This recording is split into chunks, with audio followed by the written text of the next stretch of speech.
All right, folks, it's the online party. We've got a great conversation that we are looking forward to having with a lot of great guests. As a matter of fact, I think one of our guests has already appeared, and we are definitely looking forward to having that conversation with him as well. So, definitely, we know that a lot of things are going on in the world and throughout the world. So, we like to have conversations with people from throughout the globe. We are IBM.TV, and that means that we have listeners and watchers from around the world, places like India, Australia, South Africa, as well as China and a number of other places. So we do try to find people from around the world and things of that nature. So we're looking forward to having another great conversation. I know I'm expecting to have some friends that will be joining us as well that are dealing with issues around the handicapped and the disabled and things of that nature and far of rights that they are trying to put out there and things along that line.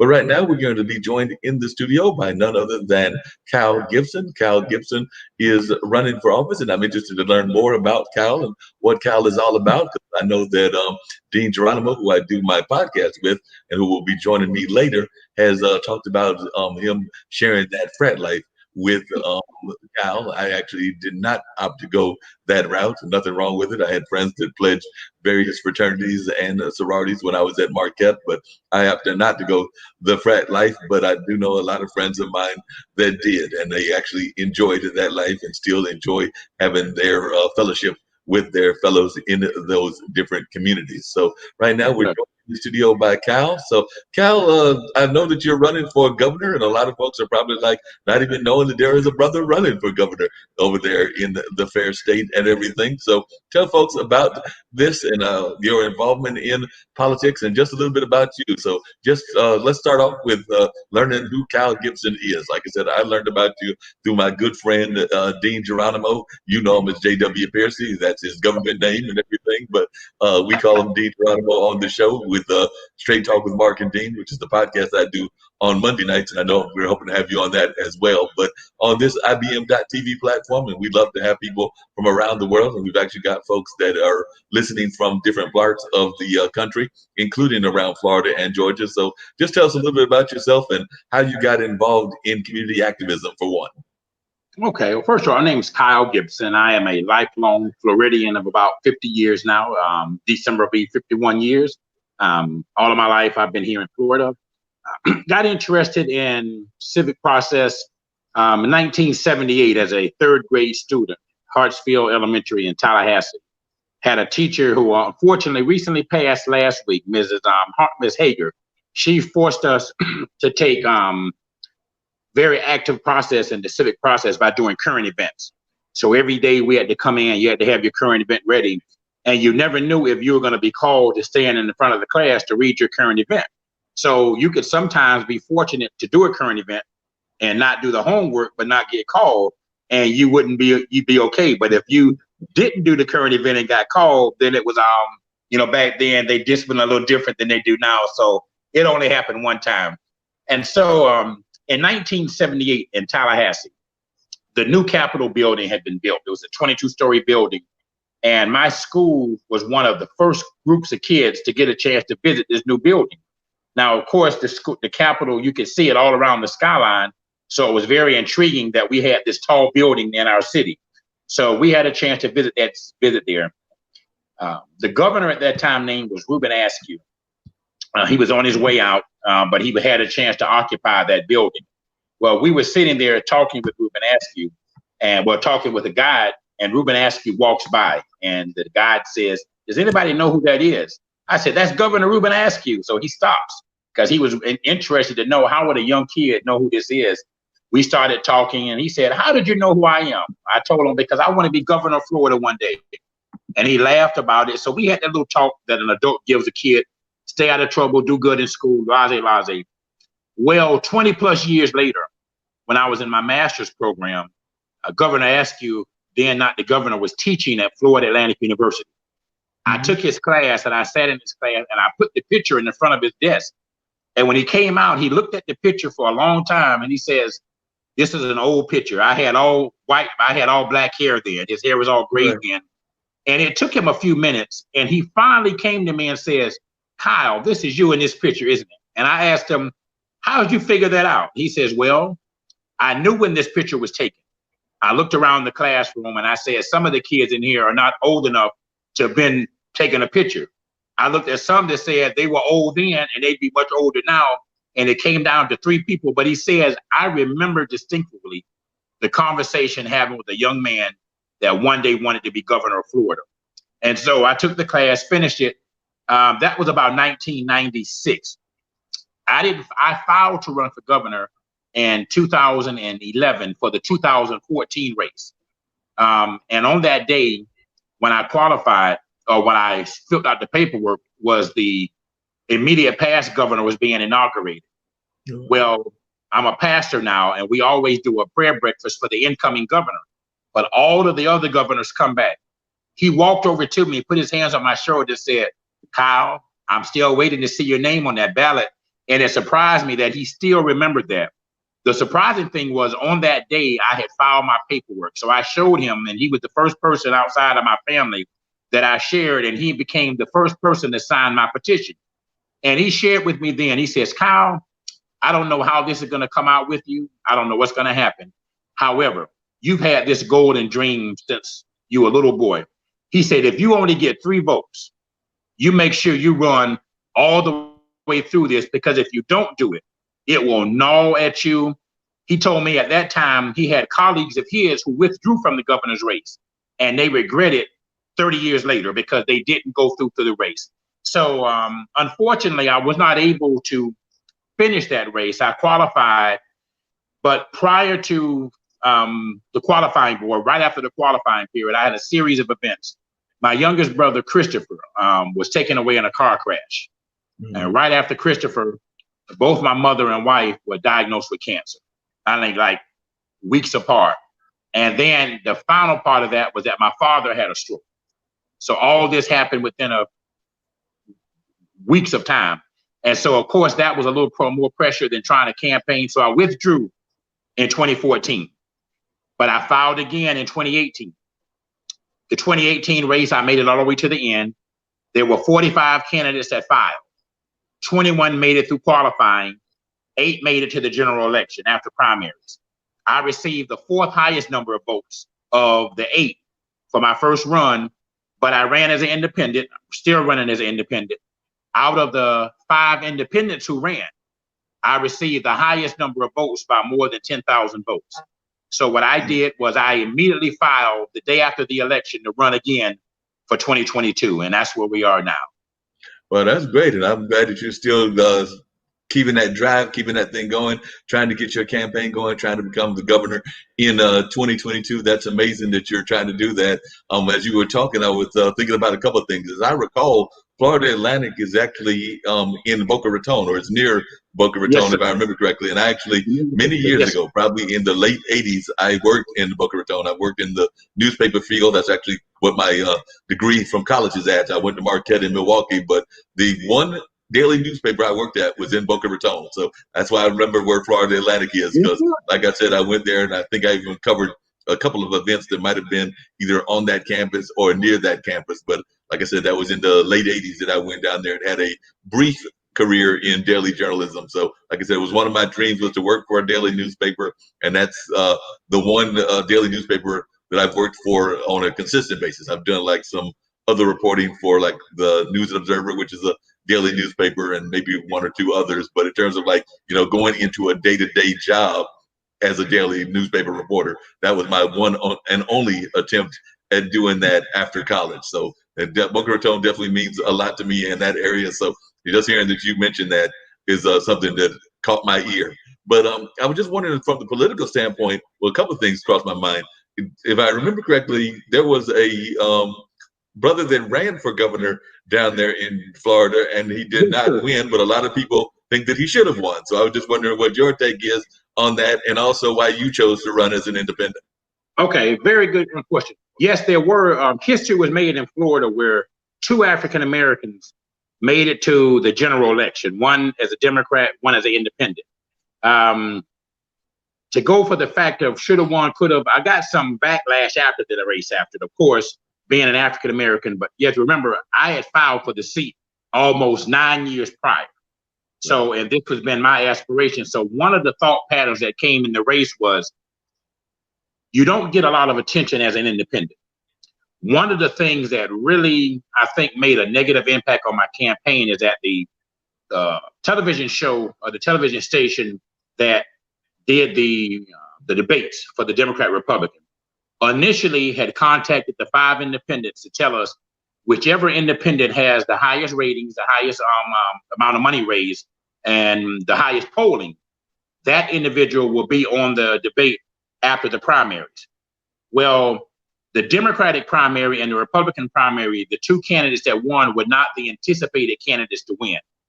Adam Putnam, who was the agriculture commissioner, was basically anointed and supposed to walk into the seat, hands down. Well, he didn't even come in second place in the Republican primary. The current governor won that primary. And the Democratic primary, former governor of Florida, Bob Graham's daughter, was supposed to be the winner. And so for all intents purposes, those were going to be the 2 in, and they were going to allow an independent to just sit on the stage just for, but basically Adam Putnam was given the nod that he was supposed to win. Well, when both of those nominees failed to win the nomination, it really shifted the whole political structure, and they did not allow any of the independents to be on there. So much of the campaigning that went around with not having a primary election, what I did was wait until the primary was over, and that's when I began to really push, because there was no need to push my name in the primary because nobody could have voted for me in the primary. However, I was doing a lot of social media. I was traveling across the state. I did a bike ride across the state, county to county, that helped me get some notoriety. But the debate would have given me the opportunity to sit on stage with 2 other people. Well, that was an X. And so I didn't have that opportunity. So a vast majority of Floridians did not know that there were 2 African Americans in the race until after the election, when they started showing the pictures. Of course, with African Americans being primarily Democrat, most of the thing came around there was, oh, who paid him to get in the race? You start getting all that negative stuff. You try to do the Monday morning quarterback.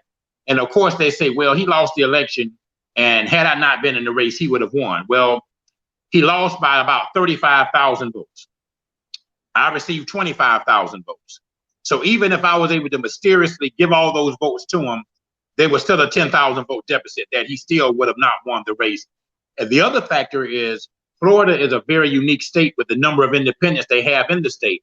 So a lot of those voters that voted probably would not have even voted for the Democrat or Republican nominee either. The other factor is I have the benefit of being both a Democrat and Republican in my life. I registered right after high school as a Democrat simply because my parents were Democrat.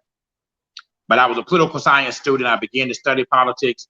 I began to look at the political structure and the background of both parties, and also being a history lover, I found out that, well, the Republican Party was the party that initially allowed African Americans to participate in the electoral process. The Charles Pierce, Hiram Rebels, those first individuals who served as the first elected officials in the United States were African Americans. Along with that, they were also members of the AME church clergy, which I am. So that connection with me really connected. So I switched over to become a Republican. However, just because I switched over as a Republican did not mean that I bought into everything the Republican Party put forth, because there were some Republican candidates that I could never vote for. There were some Democratic candidates that I could never vote for. So I switched to becoming a Republican, but I still supported and voted for Democratic candidates. I was a part of the executive committee. I got very upset because I was then told as a Republican committee person that I had to vote for this person. I had to support this person. But when I go in the voting booth, that's my personal choice there. And there were many times candidates that I couldn't support. And so because I was not an open supporter of all Republican candidates, the Republican Party, began to kind of put some pressure. And this was during the 2008 election between McCain and Obama. Now, being an African-American, being at an African-American church, they wanted me to put posters and stuff on the church's property, which 98% of my members were Democrat. So I was like, no, I can't do that. I can't do that. And they tried to force my hand and say, well, if you don't be more actively involved, we're going to consider taking you off the committee. I said, oh, I can help you with that right now. And I said, I quit. And I became an independent. That allowed me the opportunity to just go forth and support the candidate I want to. Florida has 67 counties. 16 of those counties, independents are the second largest party affiliation. So you have either, in most states, Democrat or Republican Democrat. Well, 16 of Florida's counties is Democrat, Independent, Republican, or Republican, Democrat. Vice versa. 5 of those counties are the 5 largest counties in the state. Those 5 counties alone, if an individual were able to get the majority of votes, it would take almost 40 other counties to make up for it, because the other counties are more rural. And so the bulk of the people that are changing across the state, and there's another 9 or 10 counties that are like within 200 voters of switching between independent. And so that road is going there. I really believe in this country right now that Americans, Democrat or Republican, are both unhappy with Republican candidates, and they're unhappy with Democratic candidates, even in their own party. And I truly believe that you shouldn't vote for a person just because they have a D or R behind their name. Now, that should not be a reason you don't consider them, but that should not be the only factor. You should really look at the fact that, what has this person put on the table? What have they done in the past? And so my thing is, put people before politics. And as you see, I wear the colors purple. Most people think I'm wearing it because of my campaign colors or my fraternal colors. But I chose the color purple because, first, it's a royal color. But the second thing is that Democrats are red or blue, Republicans are red. When you merge the red and blue together, what do you get? You get purple. And so right. I'm looking for voters that are blue and red that come together. I don't want a person to leave their party and switch over. I want Democrats to say, I am a proud Democrat. But in this particular election, I think the best person is this independent. I want Republicans to say the same thing. And that allows you to be more in your vote. Florida is so unique that it's a Democratic state in population and in registration. However, the Republican Party have won all state elections for governor and the cabinet positions, with the exception of this year, all cabinet positions every year. So how does that happen? That happens because they're Republicans that vote, they're Democrats that vote Republican, even though they're registered as a Democrat. African Americans are one of the only set of people that never cross party lines. They stay and they vote through the line.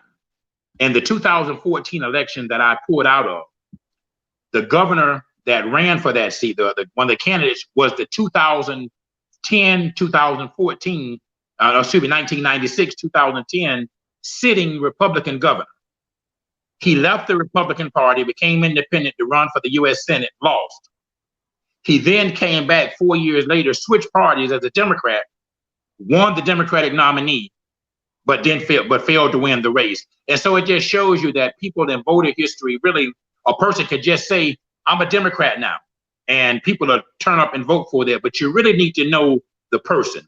And I believe many times if we close our eyes to the political labels and we look at the individual person, we will many times find ourselves willing to vote for another person. But the thing that keeps us from doing it is the D and the R behind their name.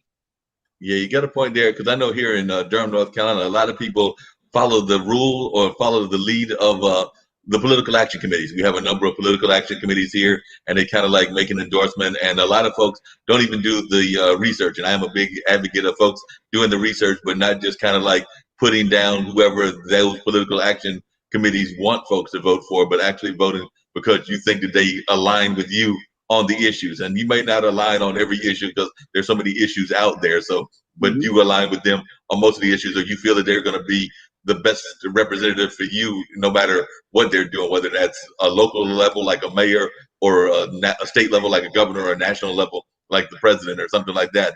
But I do know here we have a number of people, and I imagine even the same in Florida, that they get these statements. It might be a church alliance, it might be a alliance that's a political action committee. But if you ask them why they voted for that person, they would basically say that that's who the people suggested I vote for.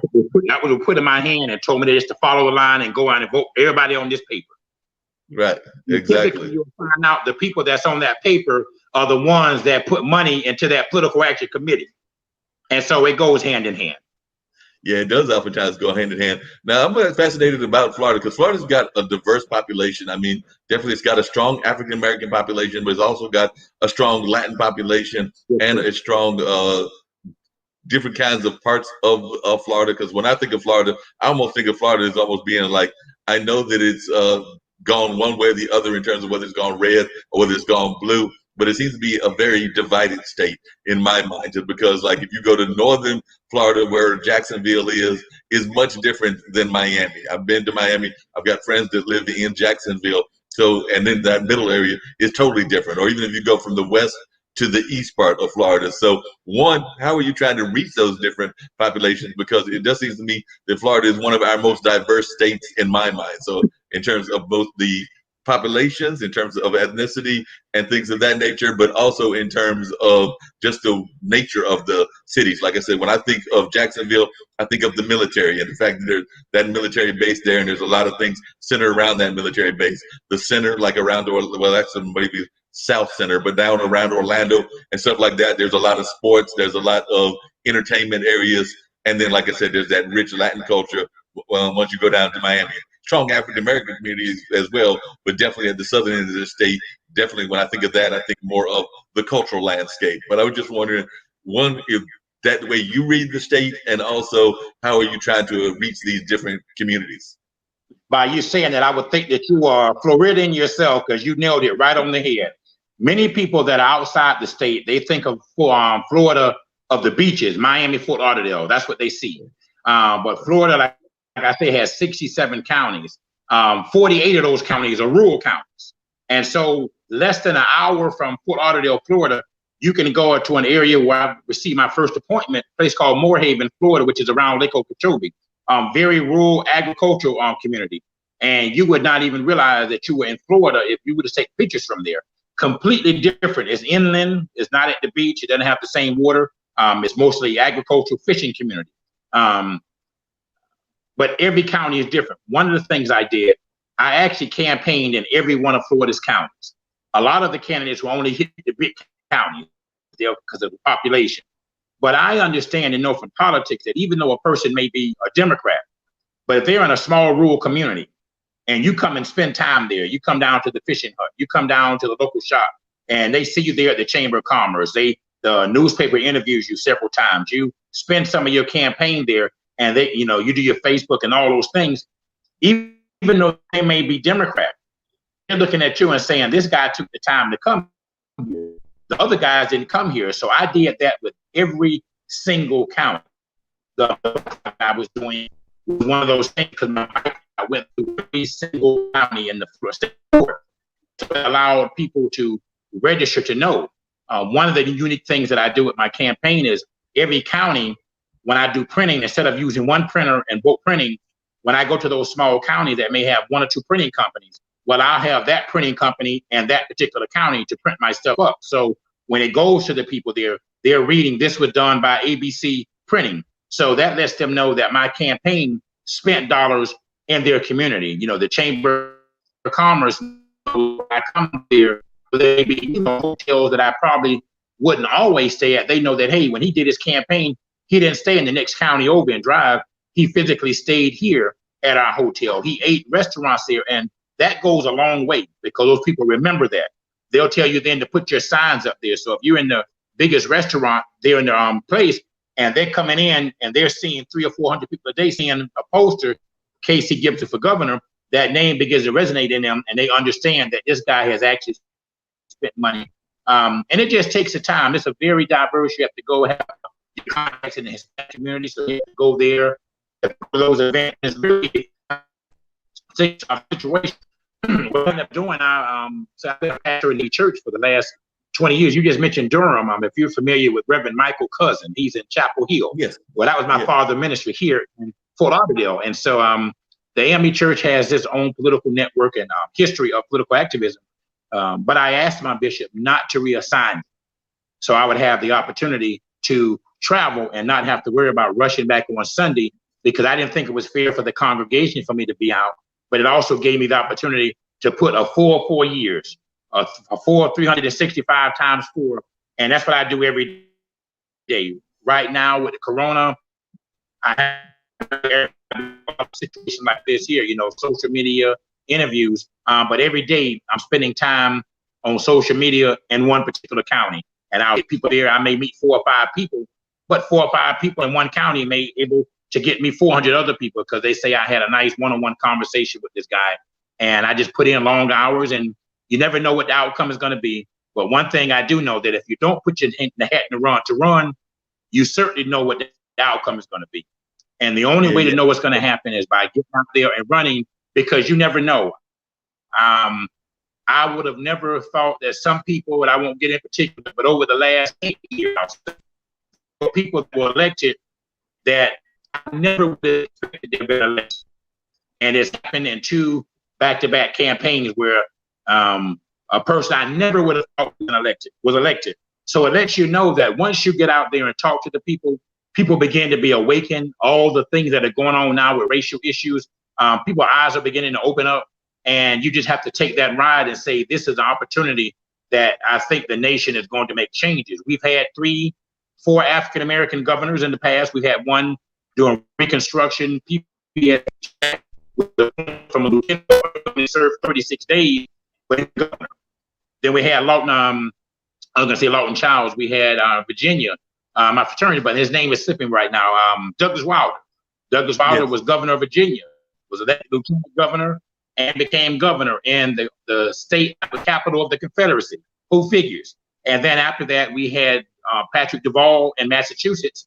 And then we had David Patterson, who was the lieutenant governor of New York. But after the governor had to resign, he moved up and he served 2 years as governor of New York.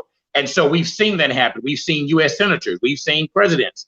And so I think the country knows that it's very possible, and African Americans have done well in those positions. And I think people are willing to give their vote if they're given an alternative.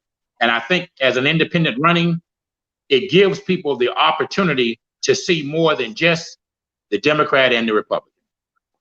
Yeah, we definitely need. I was wondering about that, and I'm curious to see your thoughts on this.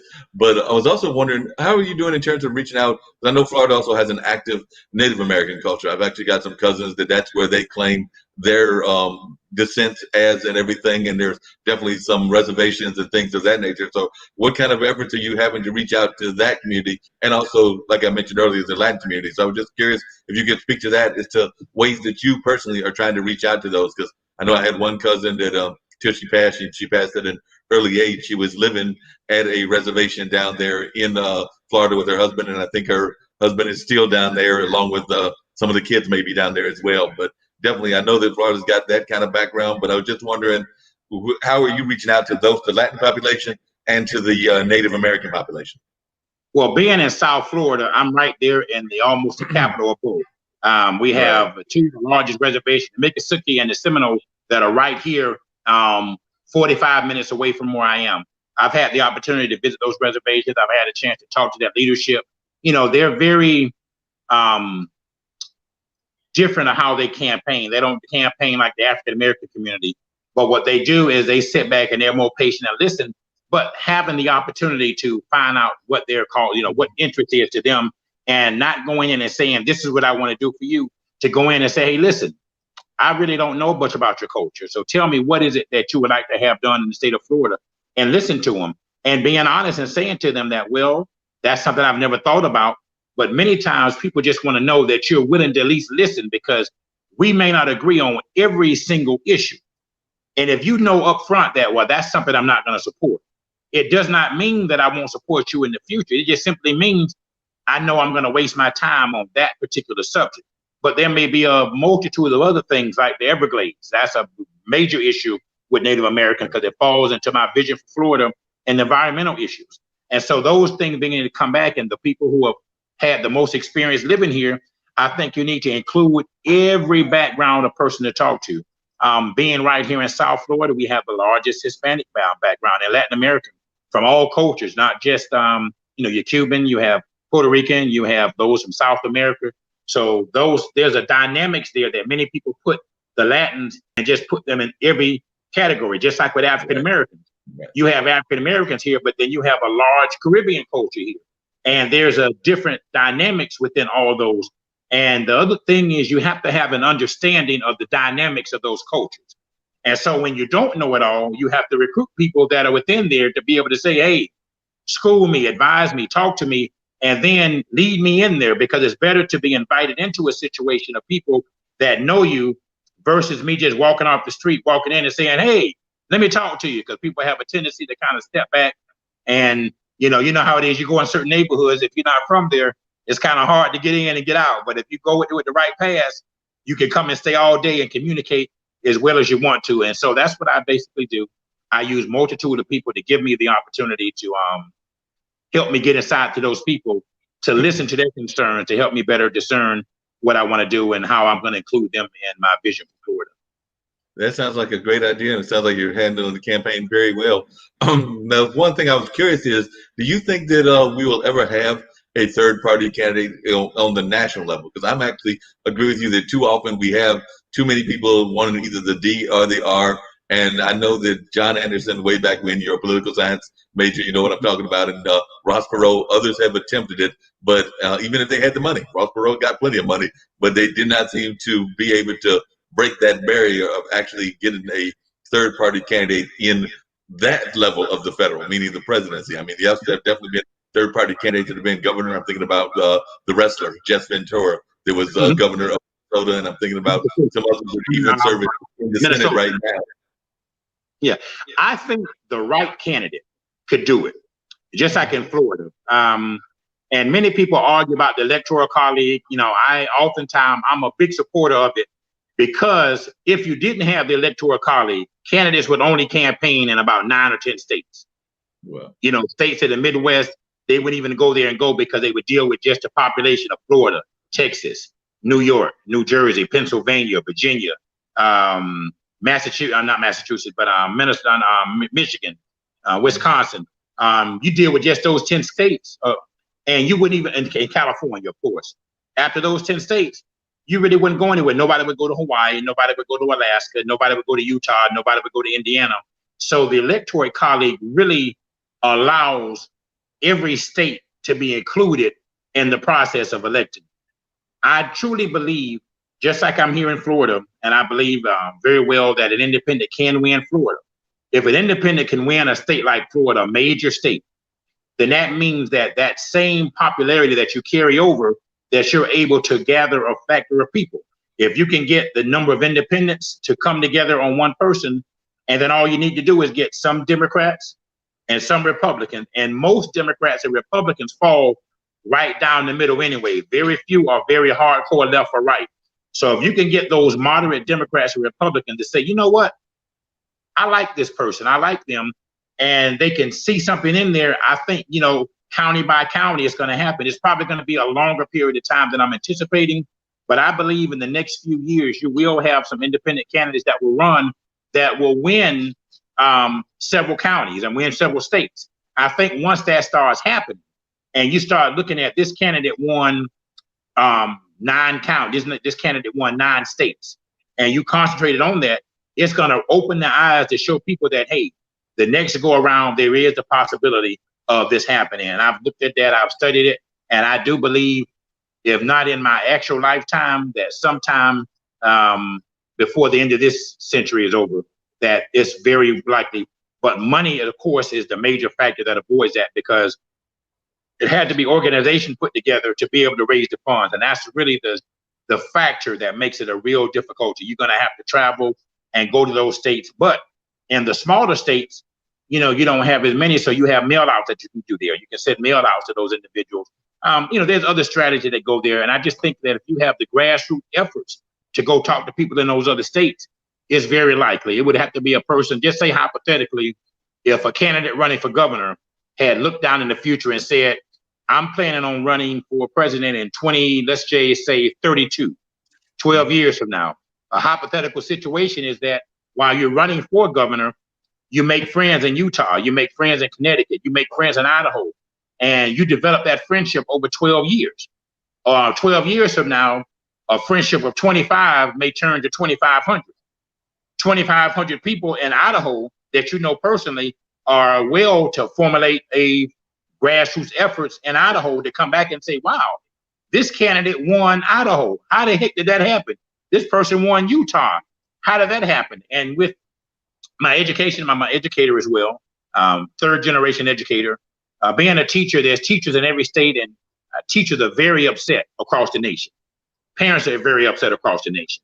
I think with the background of being a pastor and the educational piece that I wish to present, I think those two factors alone will be enough to help a person that would to consider making a national run to be able to do something like that. So I really feel that it's very likely and possible that we will see an independent candidate or third party candidate, I would say, to be able to occupy 1,600.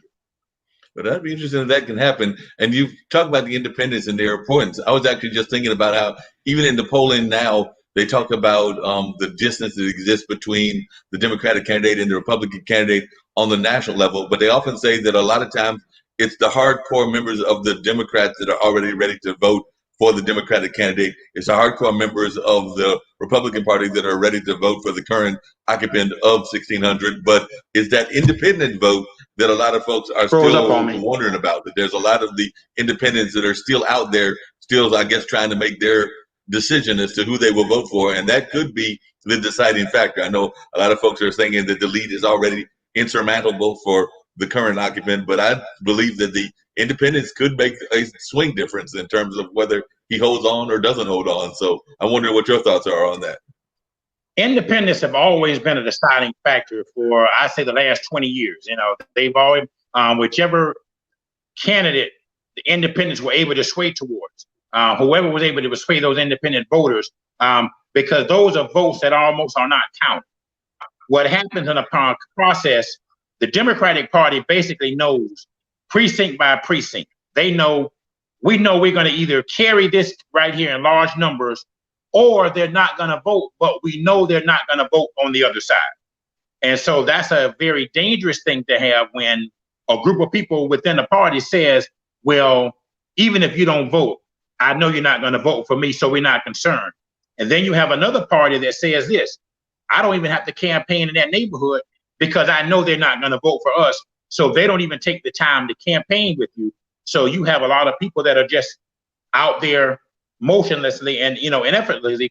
So they haven't even an approach. I believe that as a people, whether it's African American, white, independent, Native American, that both parties should come and ask you for your vote.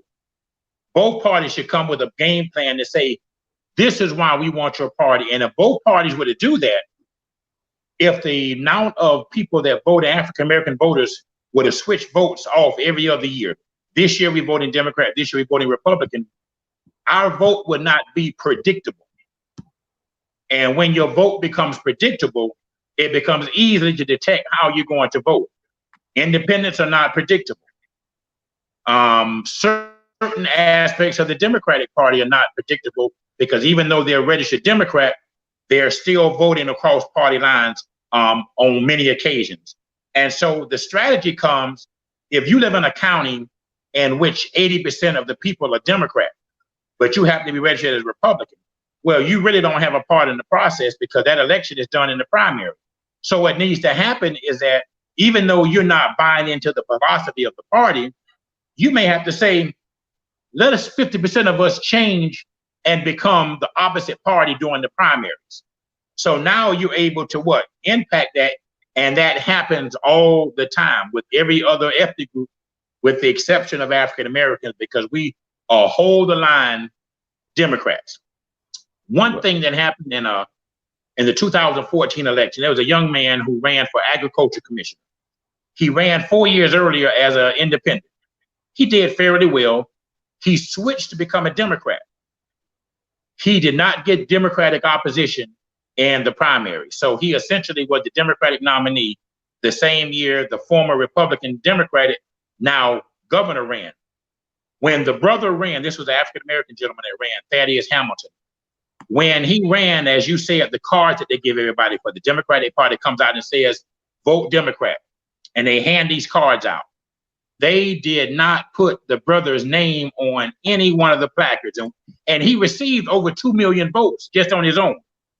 Had his name been on that ballot, both he and probably the Democratic nominee for governor would have won, because people would have recognized, hey, there's somebody that looks like me that's running. But the fact that they didn't put his name on any of those papers, and unfortunately, too many people depend on that piece of paper to vote versus going down and researching the candidate. And so running 4 years ahead gives me the opportunity to give people the opportunity to research me. In fact, what I tell everybody that I run against, that I meet, I'll tell them, I want you to go to my website. I want you to study me, but I also want you to watch every candidate that runs after me. I want you to read about them. I want you to study about them. And I may not be the candidate that you choose, but I would like you to be an educated voter to say, the reason I voted for or didn't vote for candidate A is because of this. Not to say I voted for them because of their color of their skin. I voted for them because of their political party. I voted for them because my cousin said voted for them. You need to vote because you know why you're voting for that person. That makes a lot of sense. I was also wondering, what are your thoughts, Kyle, about mail-in voting? Because I know that that's become an issue. It's been an issue in the past in Florida. I mean, a lot of folks even think that a certain president won his office because of certain things that were happening in past voting and chads and things of that nature. But I was just wondering, what are your thoughts on the mail-in voting? I know there's a number of folks that are concerned about mail-in voting because they're afraid that it's going to be too much corruption in the mail-in voting process. So I was wondering, what are your thoughts on mail-in voting? Would you back it in Florida? Do you think that y'all will have to have a significant amount of mail-in voting even in this upcoming election? Because we know that's just around the corner. Under normal situations, people don't really bother with mail-in ballots, but when it happens, there's a chain of evidence that comes around here. You get it at your house, you put it in your mailbox, and you mail it back off. Now, of course, the Postal Service is supposed to be a trusted service, but hypothetical situation. You have a political operative of the opposite party that's working for the post office. So that person knows that I live in a zip code area in which 95% of the people are of my opposite party. So if I have 5,000 people that are in my mail zone, and all of those 5,000 people are turning in mail-in ballots, if I just decide not to turn them in, hypothetical situation, there is no way to prove that the post person took it because there's no stamp. What I think should happen with the COVID and everything there is you can request a mail-in ballot. Right. However, when it comes down to voting, like early voting, there's a line that in Florida they have there, you carry it in and you drop it into the box yourself. So you can have the time at home to fill it out. And that works better because when you do it at home, you got 2 or 3 days that you can look over the ballot. You got a chance to look at every name. You got a chance to look at the judges, the issues, and go through every name at your home, fill in the ballot, look at to make sure you did everything correctly. But instead of mailing it in, physically take it to the location, which you can do during early voting or election day. Make sure you hold on to it and don't lose it, because if you lose it, it's going to become a problem.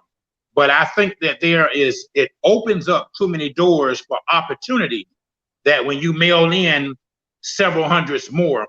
The other thing is you got to be prepared for it. Look at the state of New York right now.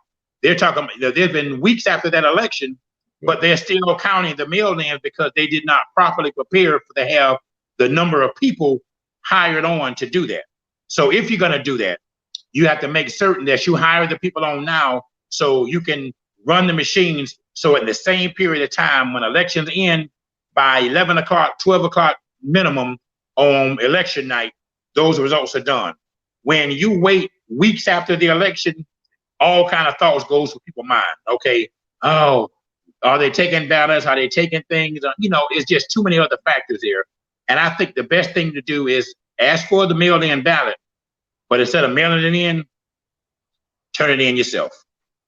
Yeah, that makes a lot of sense. Just turn it in yourself and have that kind of control your own self that you can do that. So that makes a whole lot of more sense that we can have that go on. But it's going to be really fascinating to see how that plays out.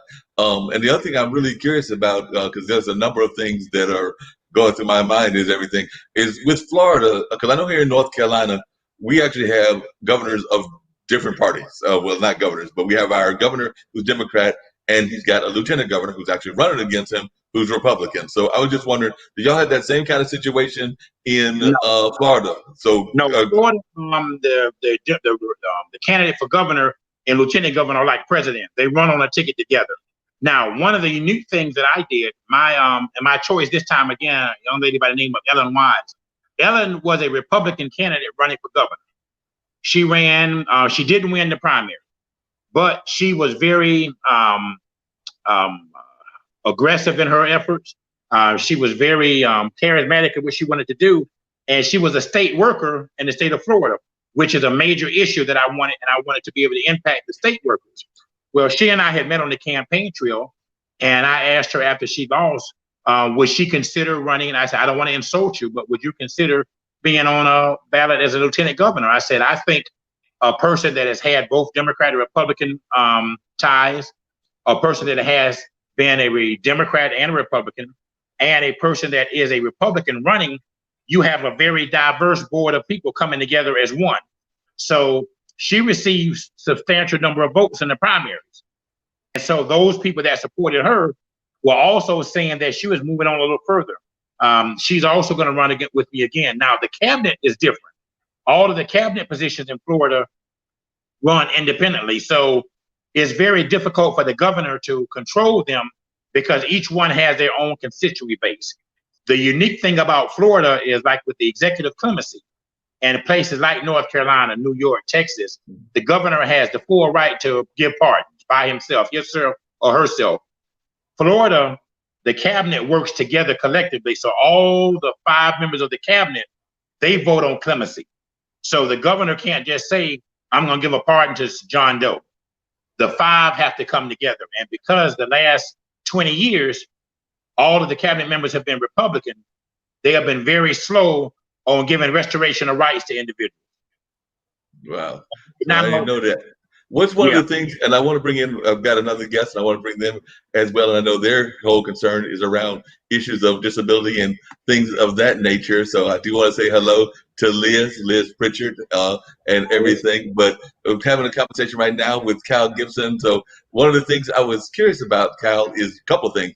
One, what are some of the things that shocked you when you were running and even studying politics? We've talked about some of them, like the way that politics are run, but as a person who's been both a student of politics and as one that has run for office, what are some of the things that shocked you just about the political system? One of the things that shocked me is that you can't always make the assumption that people aren't going to vote for you. I won't call this county's name, but there's a particular county in Florida that has a ugly history of racism. And so I was told by many people, don't even waste your time going there, man. You're not going to get any votes. Don't waste your time. And I prayed about it and I said, you know what? I'm going to go over there anyway. Well, that happened to be one of the counties that I received the third highest number of votes in. And people are funny. They may have their viewpoints, but when you meet people face to face, when you talk to people and they see you, they're able to talk to you as a person and they see you took the time to come to my county. In the voting booths, people show you different things versus what people say about it. And so I looked at that and said, you know what? Had I spent more time in that particular county, there's a chance I probably would have been greater there. And so that's one of the areas that I've started going there now. And I'm talking about households that have rebel flags that are flying in the yard, but people walk by and see me when I come in town and I'll stop by there. And it's almost like going into Cheers. Hey, Kyle. And people are looking like, how the heck did that happen? So those kind of things surprised me because I really thought some people would never consider voting for me. And so it lets you know that you really can't assume. You have to go after every voter and go after it aggressively and just say, hey, let's see what happens in the end. Definitely. Liz, I wanted to bring you in, and Kyle, I definitely want you to stay in the conversation. I definitely want to learn more about some of your own platforms, but I did want to bring Liz into the conversation. Liz, you're an advocate for those that, first off, I've heard different kind of people using different terms. Some people like to use the term disabled. Some people like to use the term handicapped. There are different ways of phrasing what's going on. What way do you like to prefer? Like I said, I've heard everybody say everything from the disabled to the handicapped. Do you have a preference for how you like to be addressed when folks are saying that? Right. Well, I'm autistic and I have mental health conditions. I'm a big believer in the power of diversity. So I like neurodiversity. I think it's the intent that goes behind the word that counts. Like a disabled person, differently abled. I think the main focus should be that despite the labels, everyone deserves a chance. It's like honor the label, see it, but also don't limit someone or put them in a box because they have a label. It's like I think it's up to the person individually, but the more important, it's really the intent that comes with it. It's all the intent. I I think agree with you.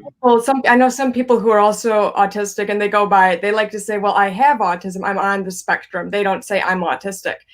And that's okay. It's I think as long as the intent's there and it's good and you empower each other and not limit or put people down because of it, you know, I think That that, makes a lot of sense. yeah. And I want to hear Kyle's views about how he's reaching to that community and everything. But I do sometimes think that sometimes our political figures sometimes reach to that community, but only in like a token sense. So I was wondering, do you sometimes get concerned about that, even when people want to bring handicap as an issue or bring disabilities as an issue, but it's almost like they're doing it from a token standpoint. So Liz, Right. I'd like to hear from your standpoint, and then I'd like to hear what Kyle is doing to reach out to the various communities in Florida that might be part of that disabled community. But first, I'd like to hear from Liz as to how you feel about people doing that from a political standpoint. Right. I think it's really, really critical to get rid of the negative stigma that surrounds these labels, first and foremost. I think that, it can really, really be overwhelmingly uh, limiting when people in power place these barriers. But the good thing is that we have the potential within us to break them down as a collective group or the disabled community. Differently, however you want to word it, autistic, neurodiverse. I think there's power in diversity. A lot of people in power, at least from my perspective with our current political situation, they like to, it's more divisive now. It's very, very dangerous. It's a very dangerous time, especially in the pandemic. Disabled people are being treated less than human. Our needs aren't coming first or even equal by any means, especially with everything else going on, and all these movements taking place. I think what really needs to happen is to give everyone a chance. That's going to take time and work. It's going to take a lot of work. It's the 30th anniversary of the Americans with Disabilities Act this year. And we've come a long way, but we still got way more work to do. And I think that comes from conversation. See, I don't know. I think Anna will be joining us in a little bit, Anna Packman. Right. We made this huge submission. We entered a film into the Easter Seals Disability Film Challenge. And it's a film competition that takes place once a year, right? And it's about empowering each other, looking at our different perspectives, how we live with these diverse labels and disabilities conditions, and it's how we turn it into a superpower, turn it into something creative that connects. I think we need to share more honest dialogue straight from the source, not have neurotypicals or non-disabled people speak for disabled people. I think straight from the source, like any marginalized group, LGBT, any identity, race, disability, sexual orientation, whatever. I think it has to come straight from the source, and you have to not have someone who isn't a part of that culture speak for it. We have to connect together as a group and get that together. That's my nutshell of it, but.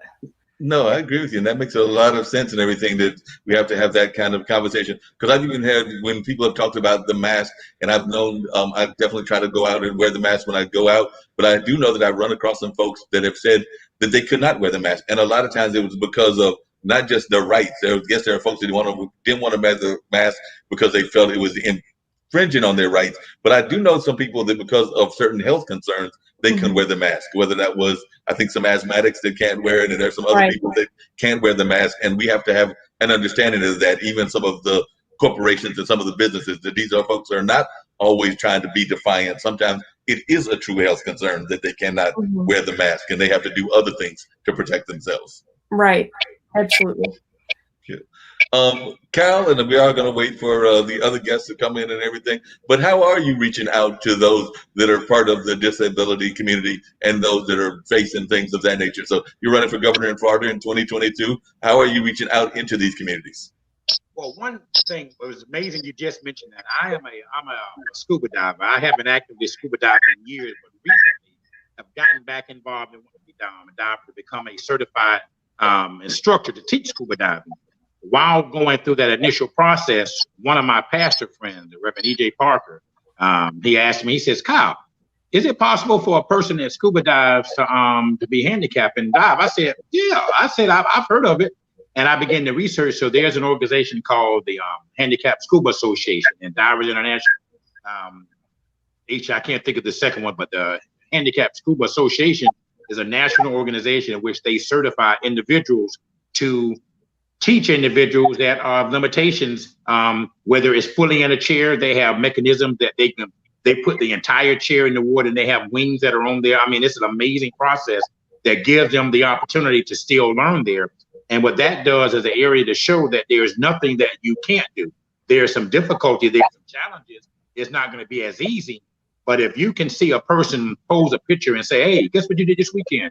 I played basketball. Okay, we know about basketball teams. I did ice hockey. Oh, we know about that. But you tell somebody, "Yeah, I went scuba diving," they're going to look at you first and be like, "How'd you go scuba diving?" Well, there's an association. And so I just this week had been in touch with an individual because one of the trainers is in Philadelphia, but he actually lives here in Fort Lauderdale. He goes back and forth between diving. That's just one aspect of that. I've been involved in the Handicap Olympics in the past when I was a Boy Scout, and one of my churches that I pastored in D-Land, they were actively participating in those programs. And so they were programs that prior to that I wasn't involved with because I didn't know anybody. But it took the church that I pastored in D-Land, Bethel AME Church. It took being a member of that congregation to allow me to get involved in there. And really, when you start doing it, I played basketball with them. Of course, I went out there walking. They were like, "Nah, man, you got to get your chair." I was like, "Oh, all right." So, of course, I got beat to death out of there and everything. And I realized that what they did there was not easy. But it showed that no matter what happens in life, there's too many factors that show people have done many things after that. It may make it challenging, but those are some of the things that I've actively done, is like I say, as an active scuba diver. That's something that I'm in the process of doing now to be able to be trained there. So not only teaching inner city kids to dive, but go over to people with other disabilities that have, limitations, to give them that opportunity to say, "Hey, this is something that just because of an accident or whatever happened doesn't mean that everything you want to do in this world is over." Yeah, that makes sense. Liz, what are some of the things that you find people have in terms of like typical stereotypes of the handicap? Because I think that there's too many existing stereotypes that folks have. So I just want to know if you could share what some of those stereotypes were and some of the ways that you try to counter those stereotypes. Right. I think the most prominent stigma or stereotype I've experienced firsthand was the less capable stereotype, where, like you were saying, Kyle, just because you may have, these barriers, it doesn't mean you can't overcome them. I think your greatest challenge can also be your greatest gift. And a lot of it was attributed to doing things I didn't feel like doing and working a lot harder than I thought I ever would, but it was worth it. For example, I had a lot of challenges with processing, reading comprehension. I have hyperlexia, which is it's like a splinter skill, right? So I learned how to read by age 3. I could read at college level. However, I could memorize and visualize information lightning speed effectively, but I could not really grasp the comprehension or meaning behind the words I was reading. So I would recite them, but not know what they meant per se. So this led to a lot of challenges in school. And I had to work really, really hard and learn to color code and bold and study over and over, because repetition's key for a lot of autistic people. I can't speak for everyone on the spectrum, but I wasn't diagnosed till I was 15. And I went to like 4 different schools, 3 different high schools of those 4. It was a really hard time. And when I got diagnosed, I finally put the 2 and 2 together, how I could learn best. And then from failing everything, I went to getting straight A's eventually, getting honor level grades. I'm glad you said that. You made me think of something. I was a former elementary school teacher. And of course, you teach kids that have disabilities. They come in, they can't grasp things as quickly. But one particular student, he had an interest in learning. And so repetition is the key. Yes. What I found, what I would do is I would bring him in school after school and say, "Look, tomorrow we're doing chapter 2.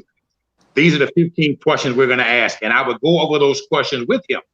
And then I would say, now go home and study these again and do it again in the morning. Now, the next day in class, when the whole class is doing it the first time, they begin to get surprised because now this student is answering questions and the kids are like, how did he know that? And so now his confidence level is being built up because most of the time kids will go into a shadow because they don't know the answer. And they get embarrassed by getting the answer. But now his confidence is up. So then what began to instill in him was the study process. I need to go and study maybe 2 hours more than everybody else. It may have taken him longer, but by the time he got in middle school, because his brain had begun to make that shift, by the time he got to high school, he didn't have that same issue anymore. His mother, when I was here from time to time, would say, Mr. Gibson, I really thank you for taking that time. And that's what really happens is you have to have enough patience to understand that this particular student doesn't have the same capability to hear this one time and go move on there. But if you're not patient enough to work with people to realize that, then you're going to miss out. And it turns out to be a blessing when you work with people because you find out that just because they have a physical disability or mental disability, other things pick up quicker. Like I said, his memory was so good. I said to him that if I was a gambler, I was going to take him to the Seminole gambling thing with me to help me count them cards because he had an excellent memory with numbers. He just couldn't remember to put it down on paper. And so it's a balance.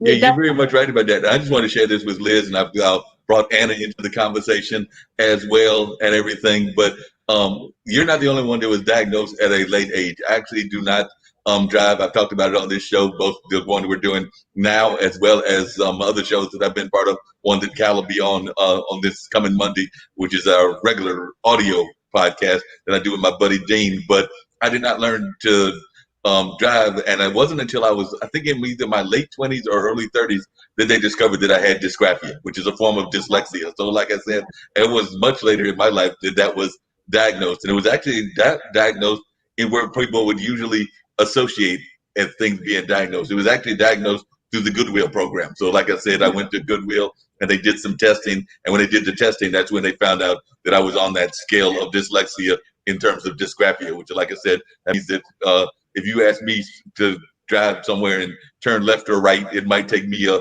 little bit longer to process which way is left and which way is right. That's the way I describe it. And there's some other things that are involved with it as well. But definitely it's something that I did not discover until much later in life. So I do think that that's one of the things that we've got to do better on. And I was just wondering your takes on that is, and I'd like to hear from both you, Liz, as well as Anna, and Kyle being an educator, I'd love to hear his take. But I do think that we don't do enough in education in dealing with handicap, or even how to deal with handicapped folks. Because I know I work at a testing company, it's a measurement testing company, like one of those standardized testing companies that's very popular here in Durham. I won't name the company, but they do the end of the year testing. And one of my good friends is actually autistic, and that's Robert. And Robert is, like Cal was saying about his student, he's very good at giving us figures. I mean, he's a sports whiz, can tell me all the stats that I want to know, sometimes that I don't want to know about whatever the sports characters are and some of those things, but he's very good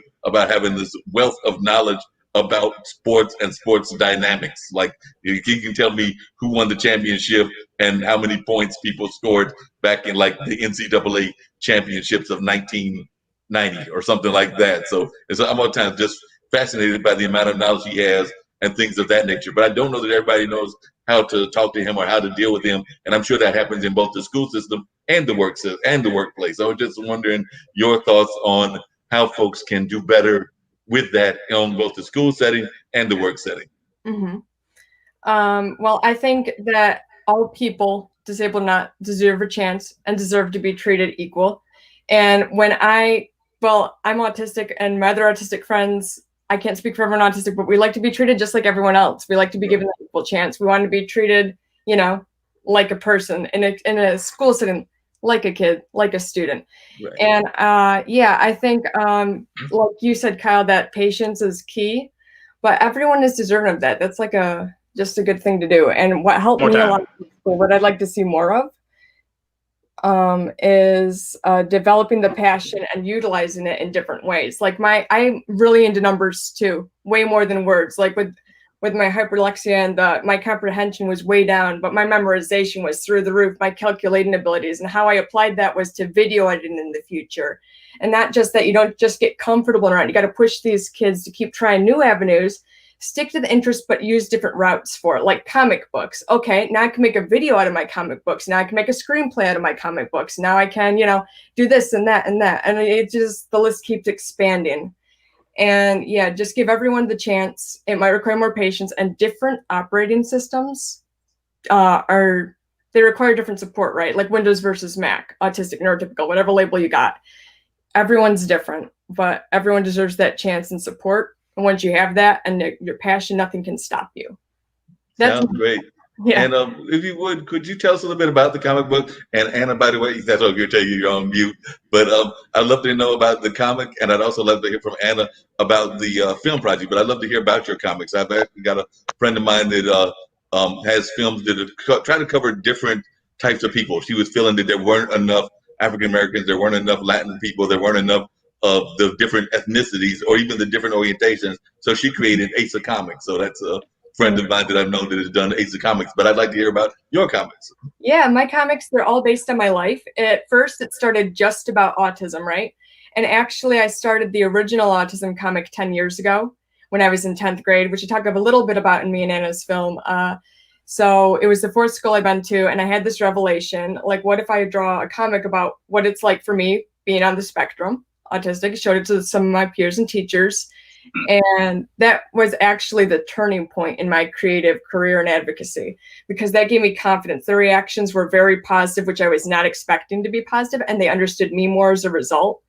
My current comic book series is called Paper Bag Comic, and you can find it on Facebook, Instagram, Twitter, YouTube even. It's about learning to love all of yourself and your flaws. See, the too much doubt's debilitating, but the right amount motivates you to be the best version of yourself. It's finding that ideal balance. So I draw my doubt as the character, me, the paper bag represents the mask people portray. Like, anyone can wear a mask. You don't have to be disabled, differently abled, or neurodiverse to wear a mask. Everyone does it at some point in their lives, I think. So it's just about how love erases the masks we hide behind. And yep. So that's the nutshell of it. It's just a day-to-day documentary of my life. It's not a linear plot. It's an abstract. It's a mindscape.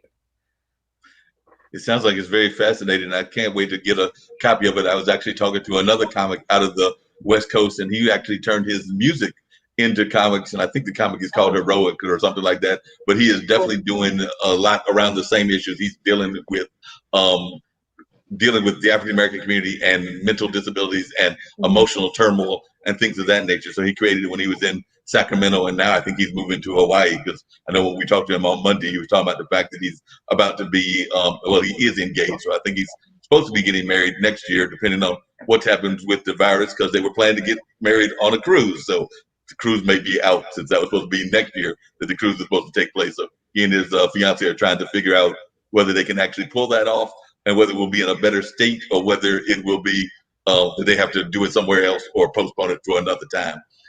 Anna, if I can get your attention and everything, I'd love to hear about your connection with Liz, how you met Liz and the whole film project, and how the film project came about. Yeah, sure. Well, first of all, thanks for having me on, Mark. It's great to meet you, Kyle. And great to see Liz again, as always. So Liz and I actually met through a program called Lights Camera Access, which I've been involved with since about 2011. And what that program is, it's a series of mentoring and career exploration events for young people, recent college graduates, current college graduates, veterans with disabilities who are specifically interested in careers in the media and entertainment and technology industries. And, this is an interesting, moment for me, because before the pandemic, so I have a disability, but you probably can't tell, because I use a chair to get around. And I'm sitting on my couch, and on Zoom calls like this, I have an interesting choice where you wouldn't know that unless, I disclose that or, told you about it. So growing up, my experience was a little different, because I was diagnosed at birth. I have cerebral palsy, and you kind of find out right away. And growing up with cerebral palsy, I remember looking at, TV, at film, at all of, even news media, and not seeing anyone like myself in the entertainment sphere. And, this problem is pervasive. You know, even to this day and age, it's been 30 years since the Americans with Disabilities Act has passed.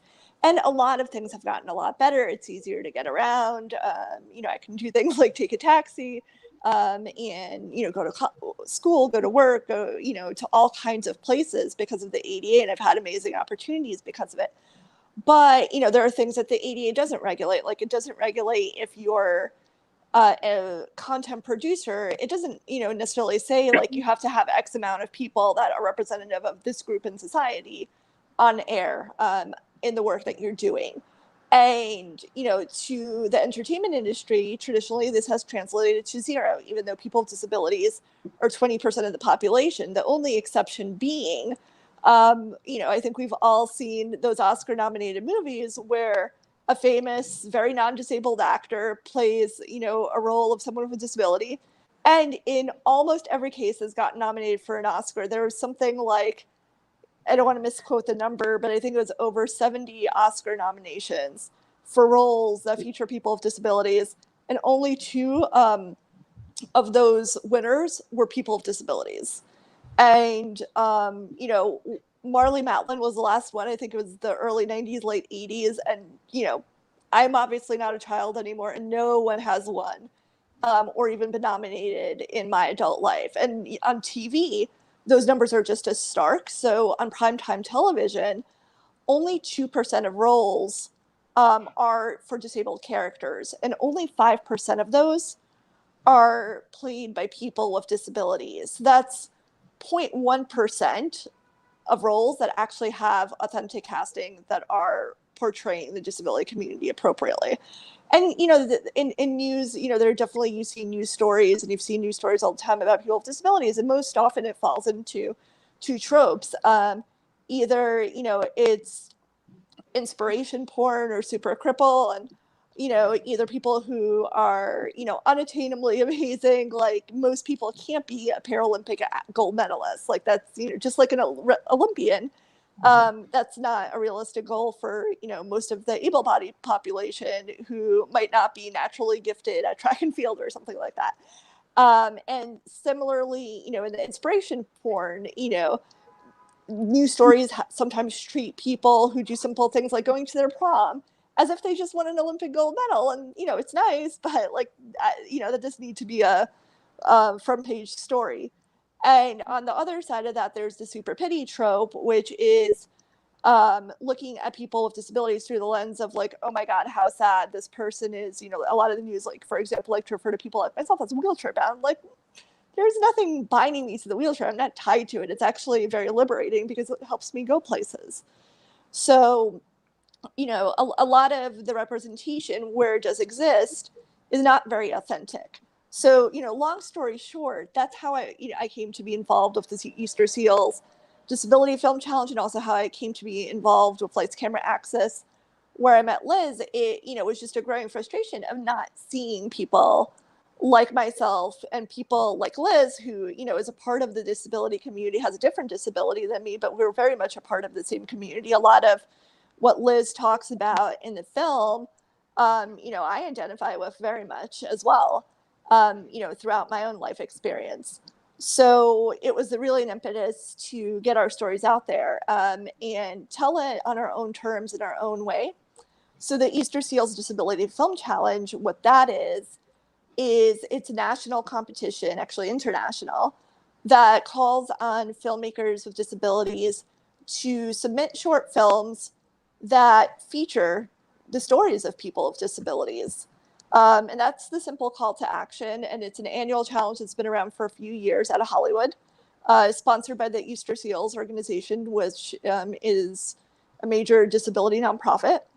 And knowing Liz, knowing her amazing work, and her passion for video editing, thought it would be great, for this year's challenge being a documentary, to really show people what a person with a disability is like, and particularly with the disabilities that Liz has with autism, and some of the mental health disabilities that she's diagnosed with. There's a lot of stigma out there, and there's a lot of, sort of, assumptions that, someone with this type of disability can't do this or that. And we really wanted to do two things for people with disabilities and who have a similar disability. We wanted to inspire them, not in an inspiration porn kind of way, but just in, the sense of like, here's someone who has faced challenges and is a very positive and successful person, and really, writing her own story. And for people without disabilities to be able to see the film and to see the story and to begin to build this bridge of understanding that, yes, like, yeah, technically there is this label, but there's a person behind that label, and that person has way more abilities than disabilities. And the disability is not necessarily a bad thing. It's just a part of who we are. And we've accepted it, so everyone else should too. Yeah, I'm just wondering, do you ever get concerned? And yeah, there's Kyle. Do you ever get concerned about what I call the disability of the month kind of club or things of that nature? Because sometimes we see certain disabilities, and you actually have one of those that is kind of put at the forefront. Everybody expects the MS drives and the MS telethons and the cerebral palsy telethons and things of that nature. So then they kind of like get thrown into the public limelight during that time, and then they kind of disappear from the mainstream media and all the rest of the media until it's time for that telethon again, because they have popular figures attached to them. So I was just wondering, do you ever worry about that? It becomes too much of like, not so much oversaturated, but it becomes too much of a trendy kind of thing, and that people aren't doing as much research and work as they could be doing just because they're kind of caught up in that moment.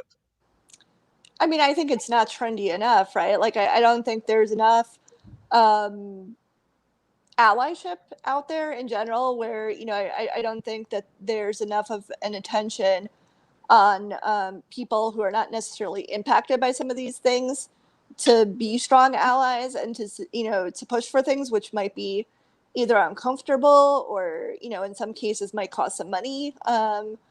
To, say things like, hey, like, we really need to make stores accessible. We really need to make public transit accessible. We need to make our sidewalks accessible, even if it doesn't, impact me personally.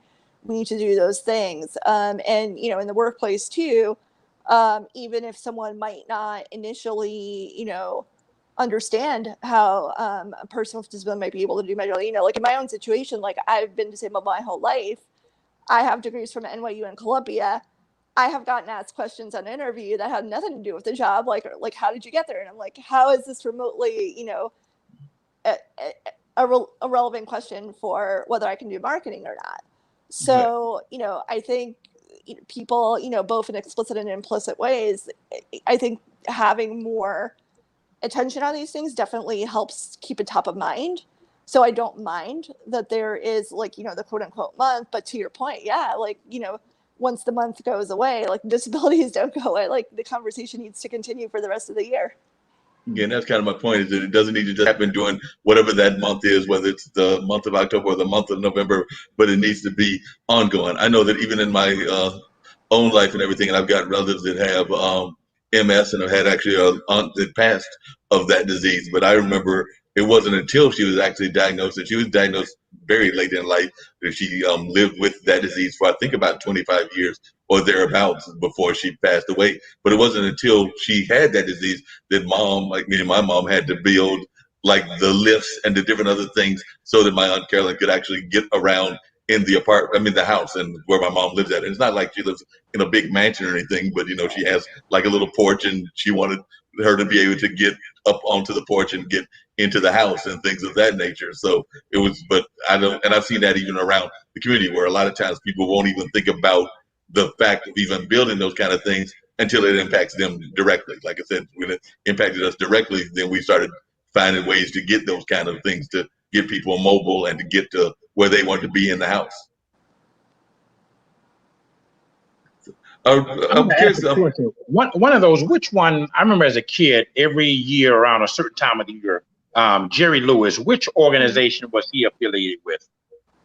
That's the Muscular Dystrophy Association. Okay. Okay. And Do how are y'all they feeling in still have terms of that like, do you think, telethon? I'm sorry, what were you saying, Cal? Do they still have that telethon? I know they used to have it like for a weekend or several days. Are they still doing that? And I asked honestly am because not now aware. during that time, we only had 3 channels, so you couldn't help but to miss ABC, CBS, or NBC. Now they have so many other cable stations you don't know, and that's just something that I really, unaware of.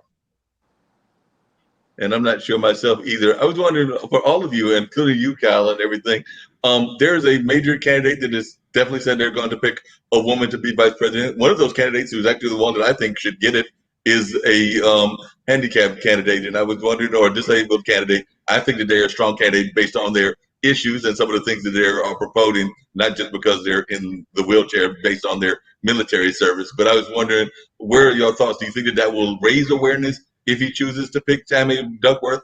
And would that be somebody that you would back and everything? When vice presidential candidates, in very rare occasions, have really made a major impact, except for maybe once in my lifetime of voting, where the vice president probably made a heavy decision.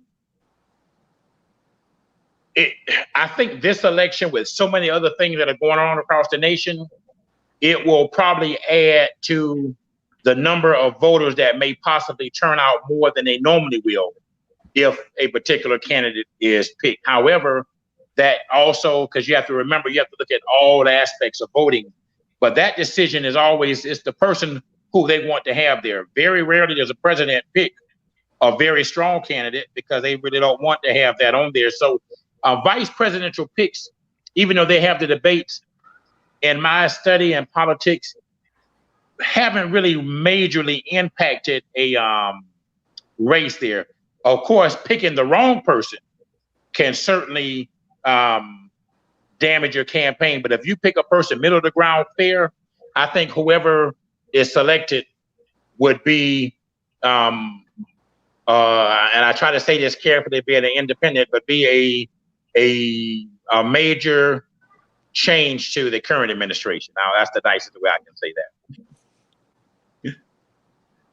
And how do you feel about candidates that try to reach out to your community as part of like being part of the political landscape and things of that nature? Is that something that you think that they need to do more of, even in terms of paying attention to the issues? Like I said, you said ADA is celebrating, I believe, its 30th year, and I don't know that there are enough buildings even in our current area. I know that there's even apartments that are going up where I live here in Durham that I don't think are ADA compliant and things of that nature. So I do know that there are a number of places that they're still hard to get around, even though we're in the year 2020. Yeah, for sure. I think that the more that, candidates are thinking about it, the more they do outreach and, not just there for the photo op, like really what we need are, yes, like we want to be included in campaigns. Absolutely. It's incredibly important. Because so often, just like with, the issue of media, like the issue of media is actually much more than just about the media and about entertainment and what we do for fun. It informs the way that people see other people. And so that's why, for me, the particular area of advocacy that I focused on is representation in the media, because I think it drives so many other things. And so, yeah, if they're not thinking about people with disabilities as an important constituency from the ground up, then the policies that follow are not going to include us. So, yeah, it's incredibly important. And I think also after the election. So hopefully, the candidate that we've been talking about and whoever he chooses as the vice president will win. I think that would benefit so many people in this country and would be such a welcome change. But, I think it's what I at least personally want to see is more than talk on the campaign trail. Like, how is that going to be put into action? And speaking of Senator Duckworth, one thing that she's done in terms of legislation that she's pushed forth and has been brought into law in her current role, which I'm super thankful for, being a wheelchair user, is holding the airlines accountable for all the wheelchairs that they break, because our devices cost thousands of dollars. The idea that insurance companies are out there like completely funding this is a complete misnomer. A lot of this stuff, is either purchased or subsidized out of pocket. It's thousands of dollars. And, it goes beyond just the money, but, imagine arriving at your destination and the airline breaks your legs and you can't walk off the plane. Like, that is exactly what it's like if you rely on a wheelchair as your mode of mobility and the airlines break it. And, it started as they now have to report the numbers to the federal government, to the DOT, and this gets tracked, and you can sort of see what the quote unquote good airlines are and what the bad airlines are. And I know not to fly American.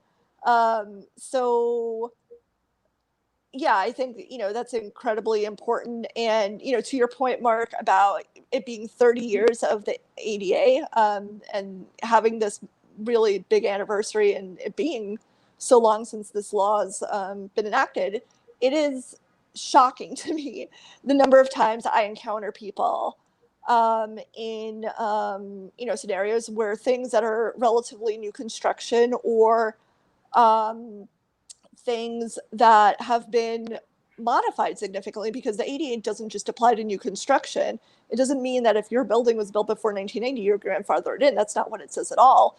If you're doing a huge multi-million-dollar renovation on something, like, yeah, accessibility then needs to be a part of it. If you're a mom and pop and you have a 100-year-old building and you haven't, changed anything to it, then no, you're not expected to have the same level of compliance as a multi-million-dollar corporation. But I've been, to newly built hotels where I couldn't use the shower because someone didn't realize that you have to be able to reach the controls from the bench. And I've also had general managers that have argued with me about it, which gets even more frustrating of, not only are these things not being architected correctly in some cases, but, there's still, this level of ignorance of what the law and the architectural guidelines actually say, and the spirit of the law too, which is inclusiveness. Yeah, even along those lines, you're a filmmaker, and I'm wondering how many of the films that the places that you show the films do you think are actually ADA compliant? Because I'm on the board of the Carolina Theater, and I know that there are places that folks can go in terms of like ramps and things of that nature. But I wouldn't say the building is fully ADA compliant, and I'm sure there are other artistic institutions that I know are not probably fully ADA compliant. But I'm just wondering, in your thoughts, how many of the film houses and the concert halls and the things of that nature that are entertainment based are actually ADA compliant? Yeah, so, first of all, I'm a new filmmaker, so this is actually my first independent film. I've done video work for my day job and other day jobs I've had, and really, but I've also been a part of the selection committee of the Real Abilities Film Festival, which is a national film festival dedicated to films about disability and by people for disabilities.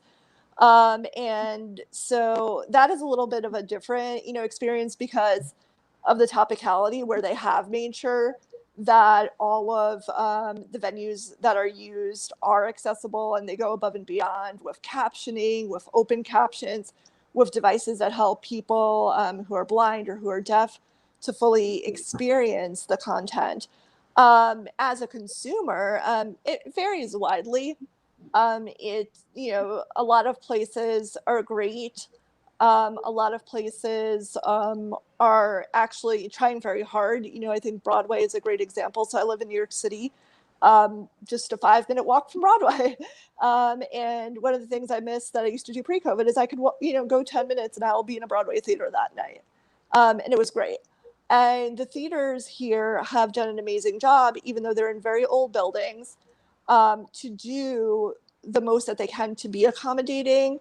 So there's seating in the orchestras, even though you can't get to the mezzanines, they make sure that seating is available. And what they've done is, if you some of those seats, they hold them back at the price of that mezzanine seat. So there's equity as well. So it's not just about accessibility, but it's about equity.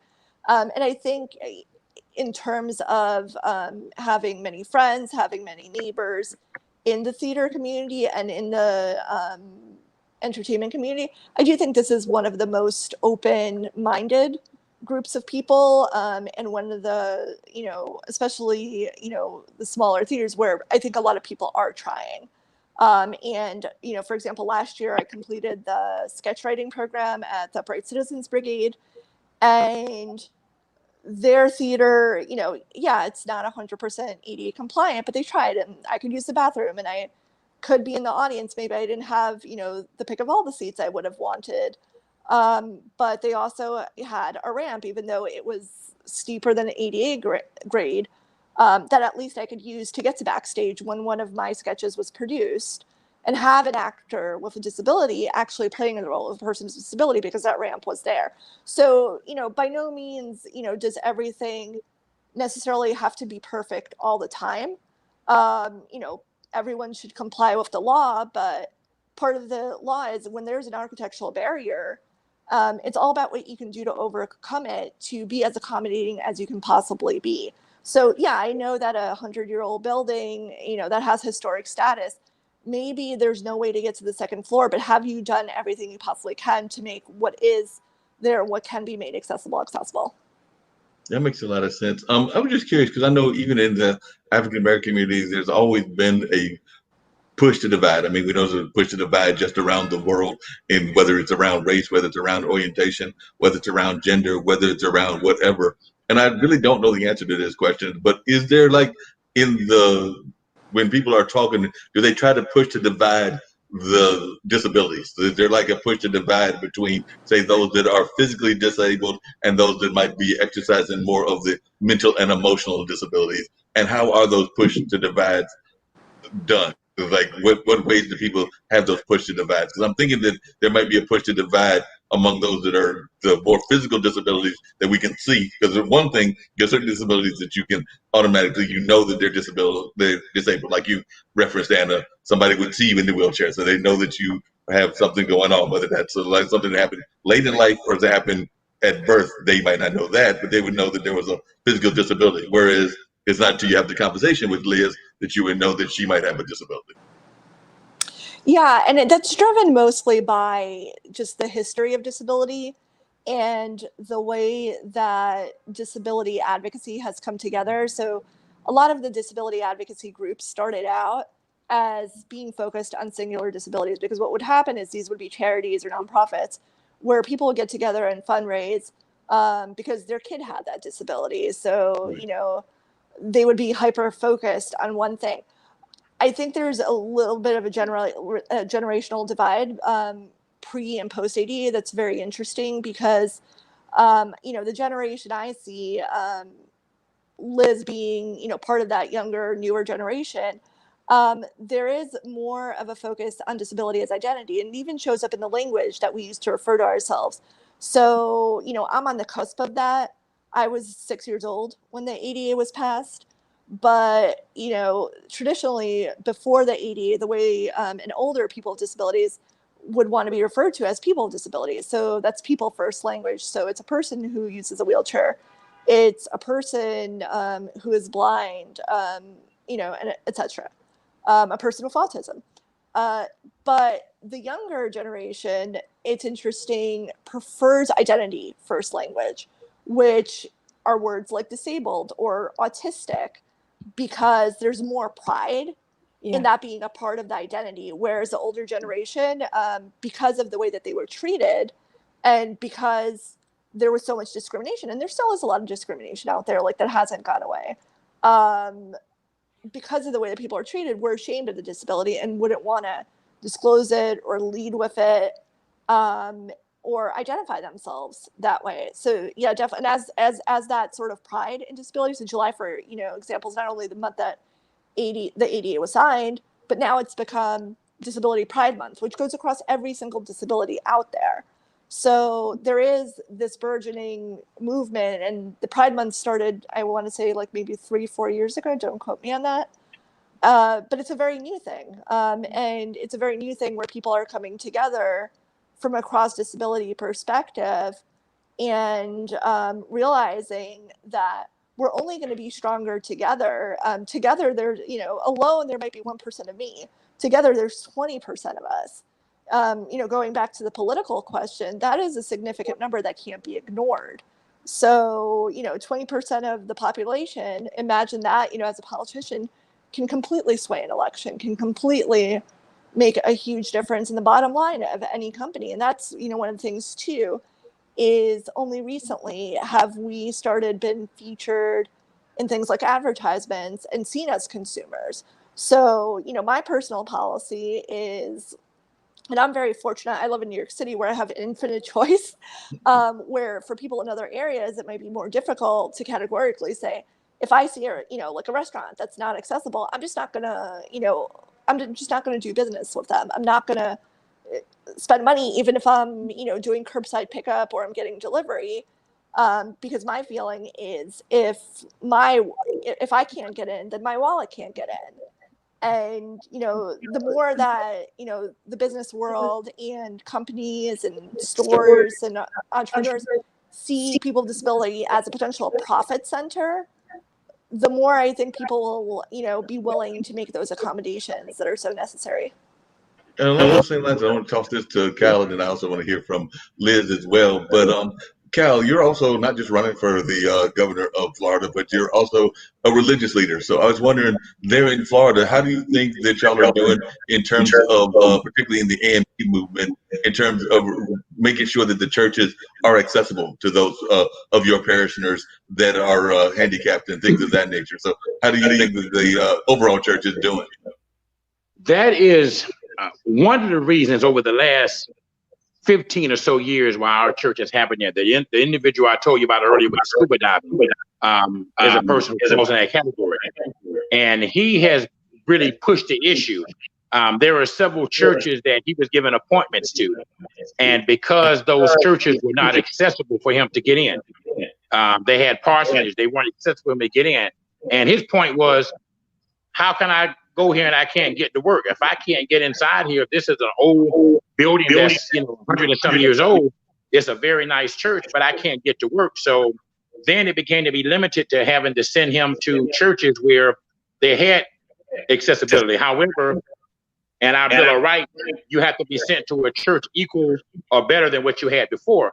So that really has opened the eyes there. He actually had a lawsuit with the church, and people say you shouldn't sue the church and everything, but I think if a person not willing to make a difference when you ask them to do something, then sometimes when pocketbooks are hit, it forces you to say, hey, so now what has happened is across our connectional church, because what happens at the local church affects the connectional church that we have there. And so you have people in California now who are saying, hey, our churches have to now have elevators, our church have to do this. It's going to cost money. But however, you can't tell a person that has a disability to say, well, just watch it on TV, because people want to physically be there in the service. And whether that person doesn't come to church or not, it should be their choice to not come, not to say, well, I can't come because you don't have accessibility. And then what happens with members, you're going to normally find a church that has one. So you're finding that being a big issue now in our churches. My denomination in particular was hit with it because one of our pastors who's disabled had to force the hands of the leadership to do so. That makes a lot of sense. Liz, I was just wondering, because I'm thinking the issue is also very much impactful to young people and things of that nature. And you're a young activist. Anna, as she referenced, is a young activist as well. So I'm just wondering, are you finding that the young people are really resonating with fighting for handicap rights? I would argue fighting for all rights, because I'm thinking that more and more of the young people are actually being engaged. I've actually been impressed. I'm an old man in the crowd. I'm 58, but I definitely have been impressed by a lot of folks that have been doing a lot of the activism work, whether it's Black Lives Matter or whether it's out of the LGBT community or whatever the community, but they seem to be more youth driven, and it seems like it's very much we're also trying to be more inclusive. So I was just wondering, do you find that the young activists are being more inclusive and trying to reach out to your community and also reach out to other communities as well? Absolutely. And all levels, not just the disability community, Black Lives Matter, for Pride, LGBT, even like with the whole going back to school and the teachers in my area. And I'm in Rochester, New York. We even have regular brains protests here, movements, and this is going to be really huge. I think we're going to make some big changes if this keeps up, making an inclusive world for everyone, making sure everyone's needs are met and everyone deserves a chance. I definitely see it in my generation and even a little bit younger generation too. And even people older than me, I think, but especially with the younger generation, that's a huge shift. I think we're becoming a lot more, we're really initiating this change. And I think it's a opportunity to make something good work. Yep, I agree with you. I was just curious because me and Kyle's running as an independent in Florida, and we talked about that earlier before you came on and everything, and Anna as well. But we were thinking that there may be a push to, particularly among the youth, to have more of an independent voice and to not just go according to the one party or the other party, but to actually be more truly independent. What Yeah. are your thoughts on that, Liz and Anna? Do you think that we're becoming more of an independent kind of voice where people are actually not going by the tags with the political tags? Yeah, I think it's that's okay because I think we're in a really chaotic, uncertain time right now. Even with the pandemic and going on, I think it's being independent and going with what you feel is the right thing to do to make an inclusive place for everyone. And we're aimed toward that. There's a lot of work that needs to be done. And yeah, that's what I think. I think definitely. Yeah. Yeah, that makes a lot of sense, and I'm seeing more and more people doing that.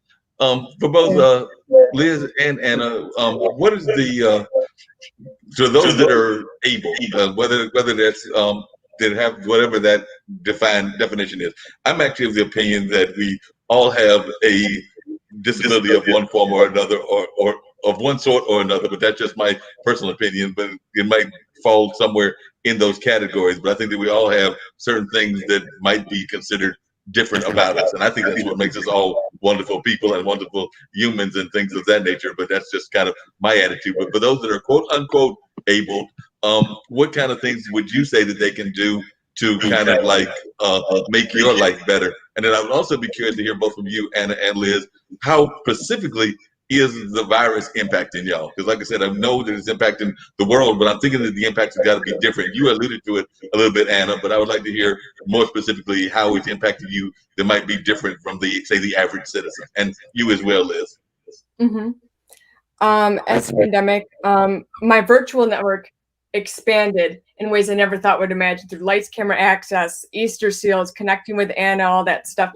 Now, socially, I don't have many friends in close proximity to me. It's all like mostly virtual around the world where I've traveled in the past through my advocacy. So socially, didn't change much. Routine was a bit of a transition at first. No longer, go to the places that I usually go to every day. At that time, I had to learn to face with this uncertainty. However, what I did with my anxiety is I took it and, like I do with my art, I turned it into a different outlet that I haven't really done much before, which was through painting and even expanding my video editing even more.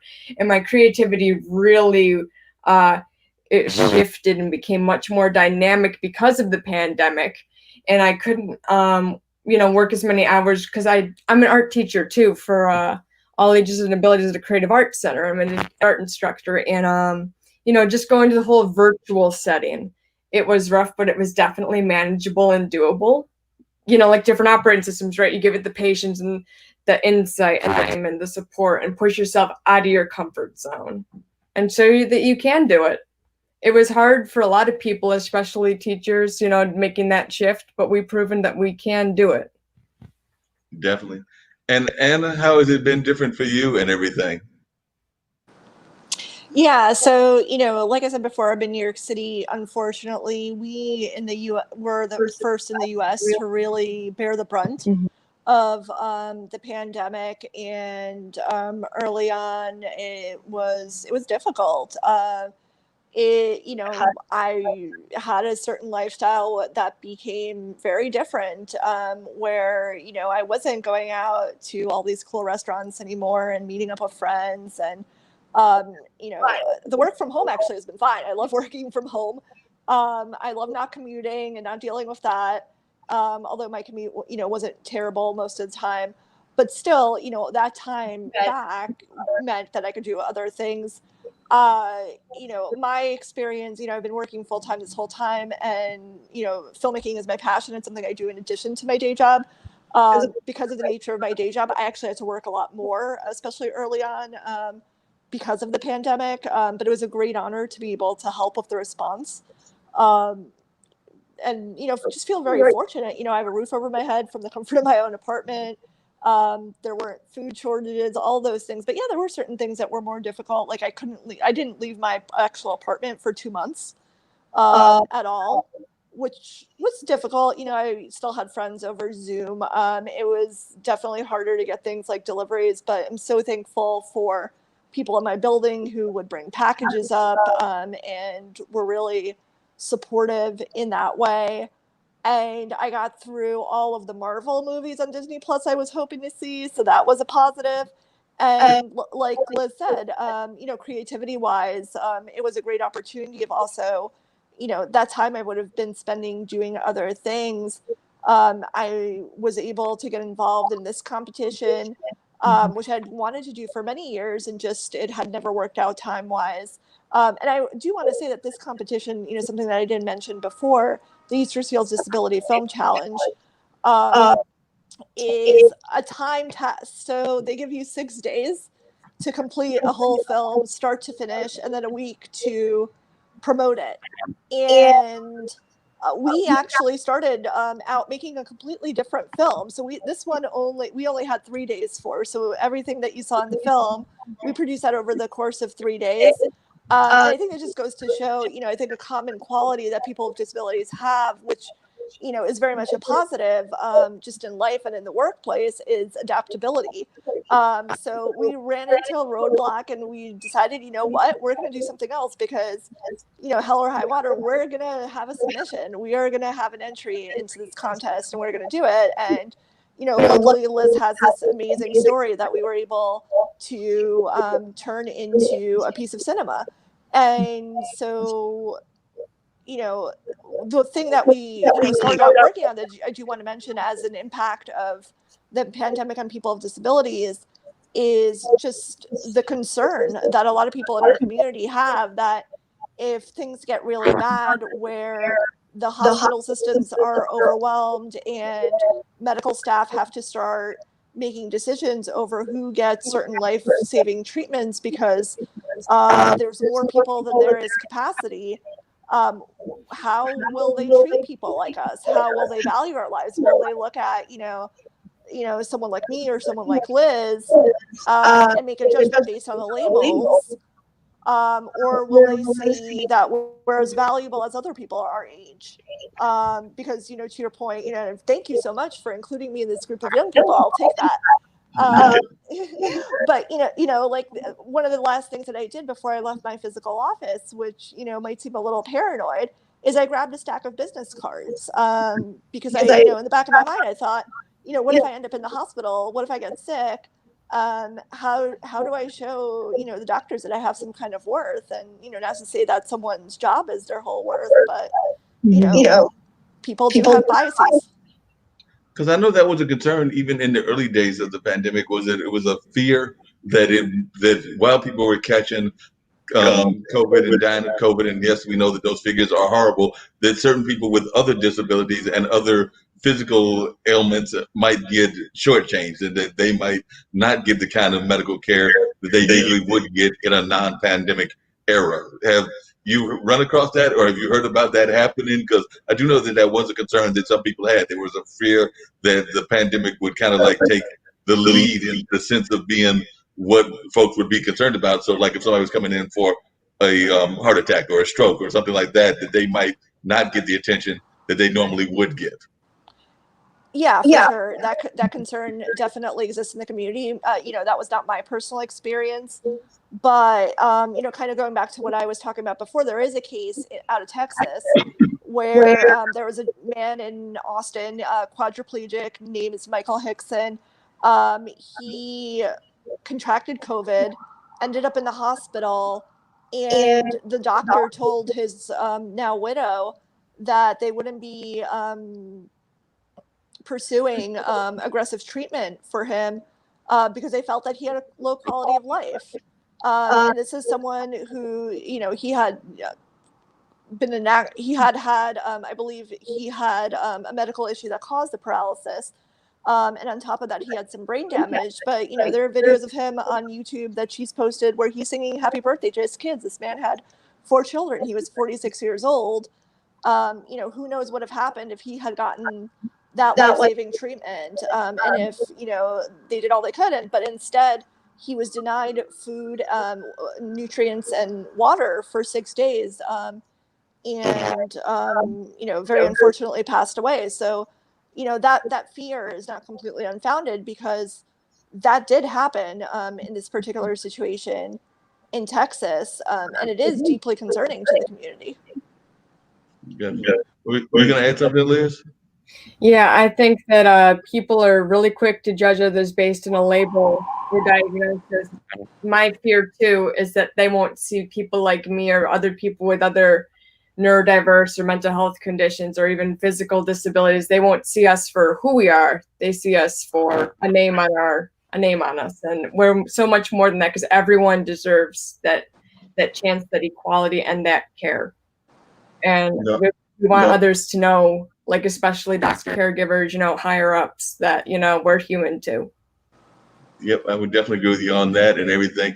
And from an education standpoint, I know that's another issue, and I would like to hear from Kyle and you, Liz, because both of you are educators, and maybe Anna can chime in as well. But where are we on the education there in the Northeast and in Florida? Because I know here they're talking about, like, I think our college kids, the freshmen and the sophomores, will be coming to school, but not the juniors and the seniors, and that's all partially based on socialization, because they want the freshmen and the sophomores to have the experience of being on a college campus. But then I know some of the high schools have been pushed back 9 weeks, or in some cases even further. And I just heard today that even UNC, which is one of the colleges that I think was trying to bring the freshmen and the sophomores, is trying to, the health director in the town of Chapel Hill is trying to push it back, like I think 5 weeks or something like that, because he's concerned about that he hasn't seen enough leveling out yet. So he's kind of concerned about that. So Liz and Cal, because I know both of you are educators, where is it with your schools in terms of y'all going back in the fall, or you're not going back, and things of that nature? So I'll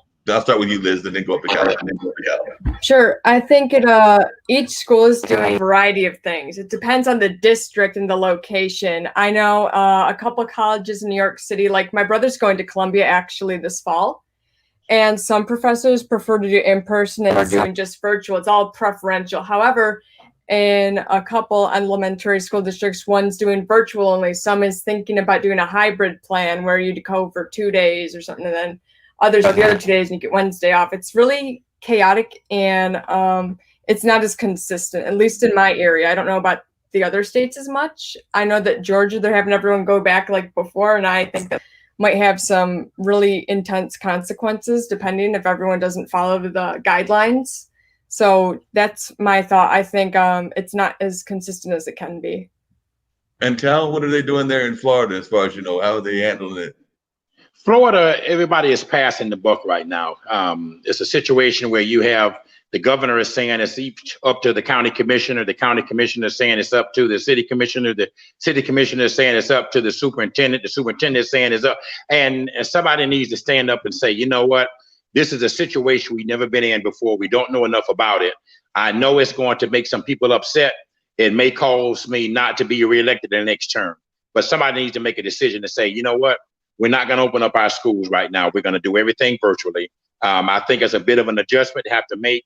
But if you do that, and I think that had we not opened up the state of Florida as soon as we did, that the numbers would not be at over 500,000 as we are now. The number of deaths would not have increased. And somebody needs to make a decision instead of looking at businesses and how much money is coming in there. Because one thing with Florida being a state that has only, we don't have a state income tax. So we deal mostly in sales tax. Well, if individuals are coming to Florida and they're not able to leave, or they're dying because they came here, that's going to be a very prohibitive way of raising money in future years. I think if the governor had said, we're going to shut everything down in Florida until January, yes, it would have been difficult. Yes, it would have been a difficult choice. Yeah, people wouldn't have been able to go to football games. Yes. But you know what? If you go to the football games and get sick and die, then you can't go to the football games ever again. And so I think for a short moment, for a short number of times, that had that decision been made, the numbers would have been much better off now. You increase the testing, of course, and you can't make a person test, but you put some incentives there. Hey, we need to really find out about these things. When kids get ready to go to school, okay, if your kid hasn't been tested yet, then they're going to have to take these classes virtually until there's something that we can do until something comes along, because there's no cure right now.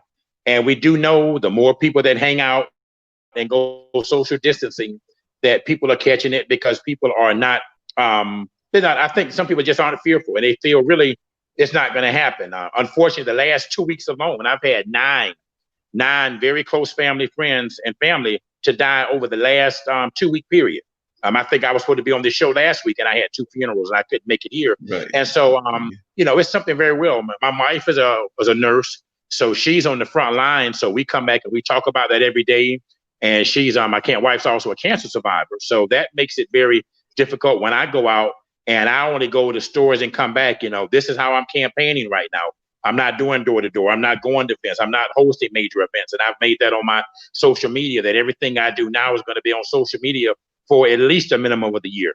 Fortunately, my election not until 2022, so I'm not forced to have to say I have to go out there now. But what good is it if you bring people in a large crowd and then have the people get sick or have some other problems there that they may not be able to vote in election day? I think somebody just needs to just make a decision and stop passing the buck and say, let's just shut everything down. Let's have, this school year is going to be different. As much of an athlete as I was a high school athlete, but many of the schools here in Florida and like the MEAC and other conferences are already saying we're not going to have sports this year. Yes, that's going to cost economically, but I look back on an article that I wrote in a paper when this first happened. It was called a blog I do called Just a Thought. I used the analogy of the movie Jaws. Those individual leaders knew that the shark had attacked one person. Then they knew that it attacked 2 others, and they had a decision to make. Do we open the beaches up to make all this money, or do we let everybody know there's a shark out here and close the beaches down and don't let anybody swim? Well, they made the alternate decision, and guess what? 7 other people were killed in there. Yes, that was a movie, but right now the same way is, do we close down or do we open it up? And you find that these things are happening, and if you have pre-existing situations, it's making it worse. And the problem comes with the person who doesn't have symptoms, that's not sick at all. They're walking around normal. Then you have a person with a compromised immune system that just walk by you. We don't know if this thing is airborne. We don't, they're going back and forth. My personal view that I think there's some airborneness that's involved in there. There's just too many things that we don't know. And it's certainly certain that people are dying. Churches have closed down. Our churches since March, and Methodist Church, there have been a few pastors that have been disobedient to that, but the bishops have said, no services. We're going to do everything virtually. The amazing thing about doing it virtually is we found out at our annual conference that are going on right now, there were more people that attended the virtual services than actually attended the regular worship service. Yes, it's different. Yes, you can't see the same people. Yes, it's different to when you're preaching and you hear the amens going on right there versus having to give a virtual sermon. But the thing is, you have to make an adjustment. And I think that's what most of us are unwilling to do. Make an adjustment in a time period that we're living that we've never faced before. And everybody is concerned more or less how this is going to affect my next election. Will I get reelected? This is a situation right now with elected officials to be able to say, I think that saving lives is more important than anything else. Any dollar, any life, anything else, and then saving the lives of our next generation so they'll have the opportunity to be here and do the things that we're doing now. And nobody is making that decision. Everybody is passing along. Schools are supposed to start here in a week and a half, and they're still deciding whether they're going to open schools or not. Parents need to make that adjustment to know, hey, I'm stuck in here for another year. So there need to be some alternative ways that they, to do that. And I think we can go and do it. I think it's not going to be that much of an inconvenience. It's not that bad staying at home. It's not that bad not going out. And they don't say that we can't go outside. We just need to limit ourselves when we go out among other people. And I think if people make those kind of decisions, that the numbers that we have will begin to slow down and with a point where we want to see them. No, I agree with you. And I don't know whether the ladies that are here with us are sports fans or not, but I will tell you, I watched the NBA games that were taking place there in that Florida bubble and everything. And the games were pretty good. I watched the Pelicans and the Clippers, and I think I watched one of the Lakers games. It was actually when they were playing Toronto. But I can tell you, seeing it virtually, I know Anna is an aspiring filmmaker, but seeing it virtually with virtual fans just doesn't have the same impact as seeing real fans in the real stands. So it is definitely a different kind of vibe watching these sports contests, but it's a different world that we're living in. And I know that the restaurants are trying to open up at a different capacity. I think here we've got some that might have 25 that are allowed in, or 30, and I think some in certain parts of the state might be getting to like 50% capacity and different other kinds of numbers. But we're definitely in the middle of a different kind of era and things of that nature. But I think I'm going to give, because this is StreamYard, we get to have fun with all kinds of things going on. So I'm going to let folks see if it comes up on the screen.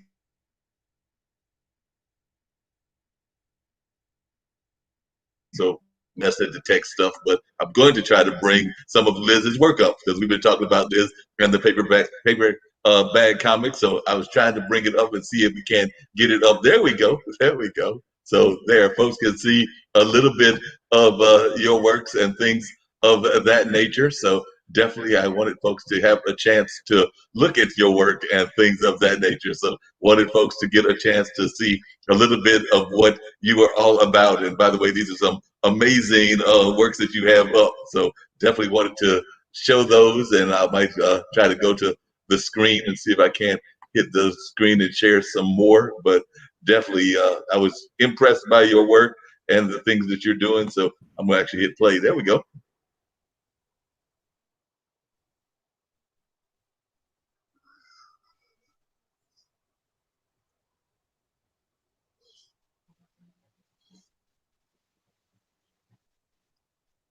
Wow.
Let's see what else we've got there. But that was a little bit of stuff that I found on your page, Liz. But I'll go back and see if we can remove some more. But there you go. Just thought I'd go. Let's try to remove again. Just so I give people a little taste of what you're all about and everything of that nature. So share with us a little bit about what that was about, and I'll try to see if I can't find some other work as well from your page. But definitely just share us a little bit about that. By the way, I love the music, so I don't know who the musician was, but the music was great that was included in that. Thank you. Actually, I use all my audio for my video edits from a YouTube channel called No Copyright Sounds. Now, it's free to use the audios, gives credits to the track, link, artist, and you incorporate that in your video description. A little bit of the effects I used in this edit that you just showed for Dreams version 3. So I had 2 original video edits on top of each other. I usually use After Effects and Premiere Pro for adjusting the tweaks and effects. And what I did was the difference tool in After Effects. Now what that does is it duplicates your video in the same layer to spread the time. So when I do something in 4 seconds, that second in 4 seconds will kind of create a duplicate image. What I also did was I put now the layer underneath the time difference layer. I did a mosaic. So when you saw that pixely like color art, I turned it underneath into a mosaic. I did the echo tool and the outer glow to make it even more vibrant. Blended them together. Now you go to the blending options. I don't know. I'm trying to speak like technical, so like universal at the same time. So you can do the add filter for blending options when you go to layer, and you can also do multiply. Like, you know, the Photoshop terminology is like the same thing. Apply means it's like, you know, transparent, but you can also, the colors still shine through. So it merges the layers, and then it creates that one file out of 2 videos with those effects. Well, like I said, well, that was some I amazing think we stuff. need an. Go ahead. What were you gonna say, Anna? I was just going to say, I think we need an edit with Liz YouTube. I could do how-to that, you series. know, that's a great idea. I might just do that because I was doing in the pandemic. Well, it mentions it in Easter Seals are filming, and it's filmed a little bit. For about 4 days, I did a different speed drawing session each day and put it on my other YouTube channel, which I can email you or get to you after this. But yeah, I made a tutorial. I did 4 characters in about a 3-minute span to copyright-free music. Wow. Yeah, we need that kind of tutorial because I know even on our network and everything, we do sometimes get hit with folks sending us those lovely little warnings and things of that nature. So yes, we probably need more work on that or knowledge in that field. So definitely I would encourage you to send that to me and things of that nature, and I'll pass it on to some of my people as well. So definitely if you can do that, that would be greatly appreciated. So I appreciate you making that offer, and hope that we can have that happen, because I was just impressed by the amazing vibrance that you have in the painting. I was curious for all of you, and I'm going to be looking for some of these more works while I'm asking you this, but who are your inspirations? Like when you think of art and things of that nature, who are your inspirations that inspire you, Liz, and then also you, Anna? And I'd like to even hear from Cal, because I know we all have different folks that inspire us, but who are your individual inspirations? So who would, we'll start with you, Liz, since we just showed your work, but who are your inspirations? Okay, so my very, very inspiration that initiated my advocacy was after I was diagnosed autistic. I came across Samantha Craft's blog 10 years ago, 11 years ago. Yeah, 11 years now, on Everyday Asperger's. And she is also autistic. She wasn't diagnosed till later as well. She is now, I think, in her 50s or 40s, late 40s, 50s, and she's a mother of 3. And she wrote a huge, awesome, amazing book, and her advocacy and writing, it just really resonated with me. And she helped so many people. And I thought, you know what, I want to help people too, but in my own way. So that's why I started making the books and doing my advocacy. And also, I think we ourselves can be our great inspirations too.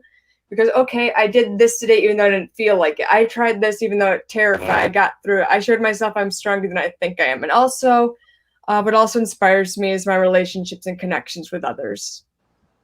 Appreciate so yeah, those are the 3 core ones. All right. What about you, Anna? I would say Liz is my inspiration. Yeah, you know, just incredible artist. She looks like she's tweeting off. Oh. Can you hear me? What were you saying, I can Cal? hear you. Can you hear me? Yeah, we hear you, Cal. Yeah, it looks like I'm looking at the screen. It looks like she's here she is. Do you see me now? Can you hear me now? I feel like we're in that commercial. Yeah, no, I was just saying Liz is my inspiration. I mean, her art, you know, as we just saw, is absolutely incredible. You know, also what kind of drew me to Liz's story is she's just, you know, she's a really positive person. Like what you see in that video is what you get in real life. You know, I would say also, you know, most of my work has been in comedy, actually. Tina Fey, just an incredible girl boss who has done it all in that area, for sure, is a huge inspiration to me artistically. Yeah, well, I don't know if you know, but we have a network that we're part of. The Blog Talk Radio folks do, not IBM TV, but it's a network called Next Level, which is something me and Dean have put together. But we have other blogs and podcasts that we affiliate with, and one of them is my friend Mona Sheikh. So if you've never watched Mona Sheikh, watch her, because she's a tremendous comedian and advocate. She's actually from Pakistan, if I remember correctly, but she's very much about advocacy and things of that nature. So she does Mona Rants on YouTube, and she does a couple of other advocacy type things. So she's actually had a very deep conversation yesterday with a woman filmmaker out of Los Angeles, and they were talking about the glass ceiling that unfortunately still exists for women filmmakers. So I was wondering if you could talk about that as well, because I was actually shocked, but not overly shocked, at the fact that there are not enough women gatekeepers in the filmmaking community. So, Anna, what have you learned about that in your early career? Sure. So, and actually, I'm just going to add a couple of answers to your prior question, because I just want to give a shout out to some amazing disabled creators. Maysoon Zayed, amazing comedian with cerebral palsy. Actually, a huge percentage of comedians who are disabled have cerebral palsy. I don't think that's a coincidence. I think it's the funniest of the palsies. So Maysoon, Zach Anner, who also has cerebral palsy, and my friend Allie Stroker, who does not have cerebral palsy and is not a comedian. She's an amazing musical theater actress who's actually the first person who uses a wheelchair to win a Tony Award. She won for Oklahoma this past year, and she was also on a show called The Glee Project, which I worked on earlier in my career. So, there's so many people who are up and coming and, already making it in the media industry, who I think provide so much inspiration for so many, myself included.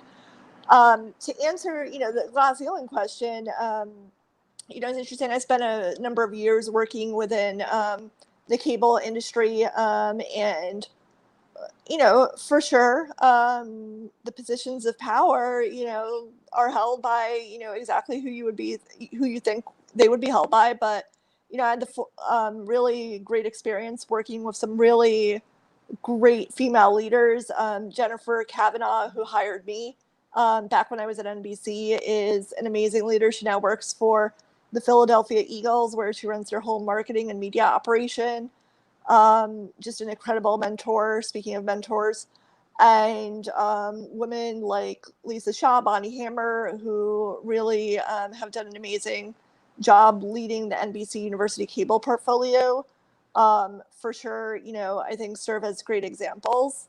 But yeah, I think, it's at all levels, right? Like it just goes back to inclusivity. As long as you have or you don't have a seat at the table, that is going to impact what gets produced. That's going to impact what gets funded. That's going to impact on who gets to work on what, both in front of and behind the camera. So the more diversity we have at all ranks, and it's not just about like how do we bring in junior people and like make sure our assistant class looks like the makeup of the country, but how do we make sure those people get promoted? How do we make sure those people are making the decisions about where the funding goes, about what gets produced, about how things get done? And they're in all kinds of roles, and they're not just pigeonholed in one thing or another. So yeah, I agree with you. Like, I think that's incredibly important, and there, is still a lot of work to be done. Yeah, a whole lot of work to be done. We've got to get to having that happen and things of that nature. If somebody was going to watch a movie, read a book, or have some sort of knowledge of the experience of the handicap from like the creative standpoint, like what would be in both of your minds, Liz and Anna, the penultimate book that would explain or that you would share so people to get a little step into your life that's authentic? There are too many books that are written that are unauthentic, and there are probably a number of them. But what are some of the books or movies or plays that you felt actually capture the experience of being disabled, whether that's a physical disability or a mental disability? I mean, I think that too often we get the stereotype ones, like One Flew Over the Cuckoo's Nest and things of that nature, but they're so stereotypes. And I want to know the ones that you would think are authentic portrayals of what might go on in your lives. And they could be old books or new books, but or movies or music or whatever the medium is. Yeah, there's a couple I can think of.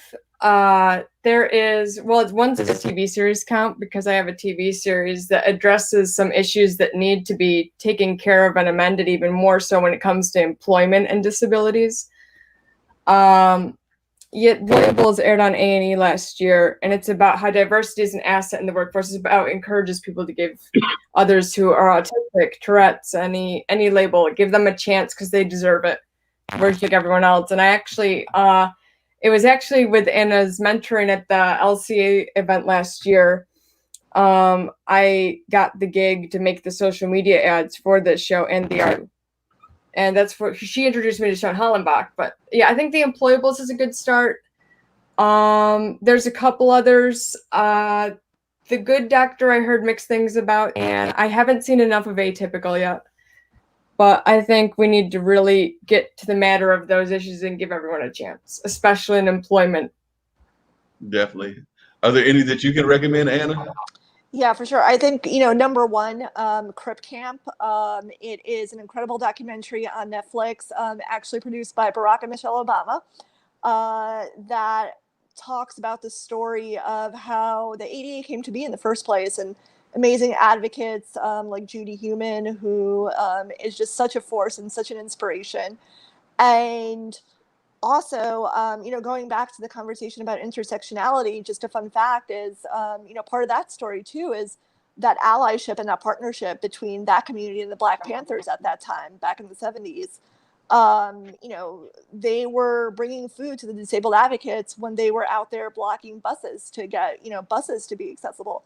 And, people my age, like me, like I take that for granted. I can take a bus anytime I want, go anywhere I want. Within the city, but that wasn't always the case before the ADA, and I'm just so thankful for those people who came before. So that would be a start. The other thing I would plug, and obviously I'm a little biased here, but not just about our film, but there were 87 entries to the Easter Seals Disability Film Challenge this year, and 87 of them were amazing.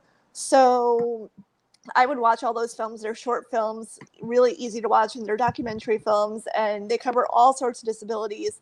And the challenge this year was tell your story. So, if you really want to hear the stories from the perspectives of people with disabilities, and, kind of going back to ours and some of the artistic decisions that we made, a big, thing that is kind of unique that you might not, realize right away, unless you see a lot of documentaries or news broadcasts, about people with autism or people with mental health disabilities, is a lot of times, like, you wouldn't hear from Liz. You'd hear, my voice as the filmmaker, as a narrator. You'd see her mom, you'd see her dad, you'd see, family members, you'd see community members, you'd see teachers, and you'd see all those people. You would hear about all those people before you would ever hear from Liz. So it was very important to me that it was completely first person and that it was Liz telling Liz's story. And, I see my role more as a facilitator, helping, Liz tell it in a way that's going to, make it, a better piece of art, or, more cinematic, as opposed to really defining what that story is for someone else. That's the case with all of those films. It's really about, people with disabilities telling their stories. And, they're amazing films I've seen throughout the Real Abilities Film Festival. So, go on the website, look at those films. The Peanut Butter Falcon, I have to give a shout out to. I actually haven't seen it yet. I've heard amazing things. It's with a young man who has Down syndrome, and the actor, he has Down syndrome in real life, and that's an example of authentic casting that we need to see more. And he's playing opposite Shia LaBeouf, and from what I've heard, completely steals the show. So there's really no excuse not to cast people with disabilities in stories about people with disabilities. Like, there's no one who is better equipped to tell that story than the person who has lived it. And it's really just inappropriate for someone, who doesn't have that, life experience, to use it as a way for them to further, their career to get an award, when there are so many very, very talented people with disabilities who are going out for roles. It's not like, Hollywood can't find them, but they're just not being cast. And there's, a movie, for example, of like a don't watch, I'll give you a don't watch. There's a new movie coming out. I think it's called Come As You Are. And it's a comedy about 3 young men with various disabilities. And all 3 of those roles are played by non-disabled actors. And I could name at least 6 guys who have disabilities similar to what those characters are, who could easily play those roles, who have been on shows on Netflix, on Hulu, and not to say that the people who are playing those roles are not talented. They're all talented actors. But, directors need to take that responsibility, and they need to make sure that they're, doing that, and that they're really actively seeking out the talent, because the talent definitely exists.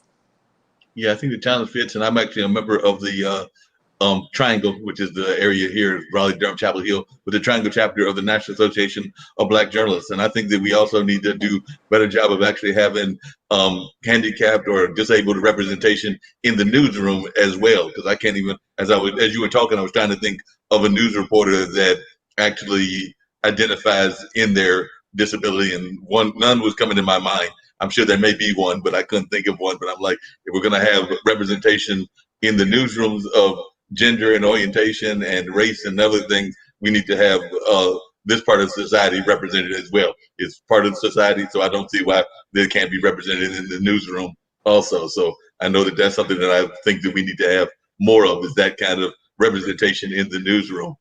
Cal, I've got to tease you about something and everything, because I don't know. First, she's going to have to look at your campaign platform and see if she agrees with it. But if she agrees with it, I was doing a little bit of back research. I had done it earlier, but Anna is actually kind of the marketing person behind the I Love New York campaign. So I'm thinking that if she likes your platform, she can design something for you as well. But we got to make sure that she aligns with you first in terms of the platform. I'd welcome that. I would welcome that. So I have to say, I'm here in my personal capacity. Mark, you kind of outed me. But yeah, I'm here in my personal capacity. So unfortunately, I can't comment on that.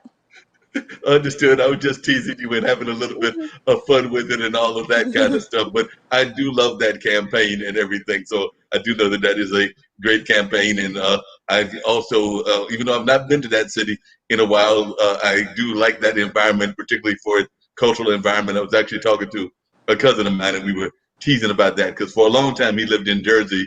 And I was convinced that neither he or his older brother would ever go to New York, just because for whatever reasons they didn't like that environment. But he told me that as he got older, he got over that and did go to New York. And I know that when I visited, I'm a big cultural fan, plays and things of that nature. I remember a late friend of mine, Garland Lee Thompson, ran the Frank Silvera Writers Workshop. So he was actually one of the first African Americans that people forget, but he was one of the first African Americans on Star Trek. So like I said, he had those early roles and was involved in theater in that theater community there. But like I said, his son, I think, is commuting between New York and LA. So he's doing that whole international commute between the West Coast and the East Coast. But I think because of his dad's estate, he's probably doing, well, no, last time I talked to him, he was in California. But I know he does get back to New York. So definitely it is a place that is special to my heart. But don't worry, Cal, I also like Florida because I used to get down to Miami regularly with a film festival that was down there, the American Black Film Festival. That did not happen this year, I don't think, because of all the film festivals I know here in Durham. Full Frame was a virtual film festival, so I'm imagining that ABVF, the American Black Film Festival, so ABFF, I'm imagining that that will also be a virtual festival this year as well. If it actually, it should have already taken place, I think, because I think that's usually July, August, if I remember correctly. Yeah, they did cancel that. They did. I don't know if they did virtually or not, but I know it was canceled or postponed. All right, then that's what I'm thinking, because so many of the things are unfortunately being postponed and canceled and things of that nature. Anna, how are you doing your filmmaking in this new virtual world? I mean, Leah showed a little bit of her creative process, but in this new world that we're in, how are you handling your creative process, and how are you actually getting things shot? Because I imagine you can't shoot a lot of things now. So how are you doing in this new virtual world? Yeah, and unfortunately, I actually have to run after this question. No problem. So it was interesting because the whole film challenge had to be completed from home, and Liz and I are hundreds of miles apart, which is not the way you would typically produce a film. But it actually was fine. It worked great. I have experience back from earlier in my TV days of producing a lot of self-tape work when I worked for NBC, and I worked on the Glee Project, for example. I produced a whole self-taped companion series that existed just on our YouTube channel, where we had all the contestants from the show create weekly video journals that we posted as supplemental content for the fans. So I was already, because of that, very comfortable with the idea of working with someone remotely. And, I have worked in my career with people all over the world remotely. So that to me was a very kind of easy and, simple thing to adjust to. It definitely has an impact on the type of film you can make. It has an impact on the production values. You kind of, if you're limited to just your home and just the people that live in your home and the equipment you have in your home, that obviously is going to look a little different than if you're able to bring in a cinematographer, or you're able to bring in, a camera person to shoot things. But it didn't really, it wasn't really much of a barrier for us getting it done. I think, Liz is such a talented editor that a lot of the things were really smoothed out in the editing process. And to me, I think, it just goes to show that, like, just because there's a pandemic, it doesn't mean you have to stop being creative, and, you just have to find other ways to do things.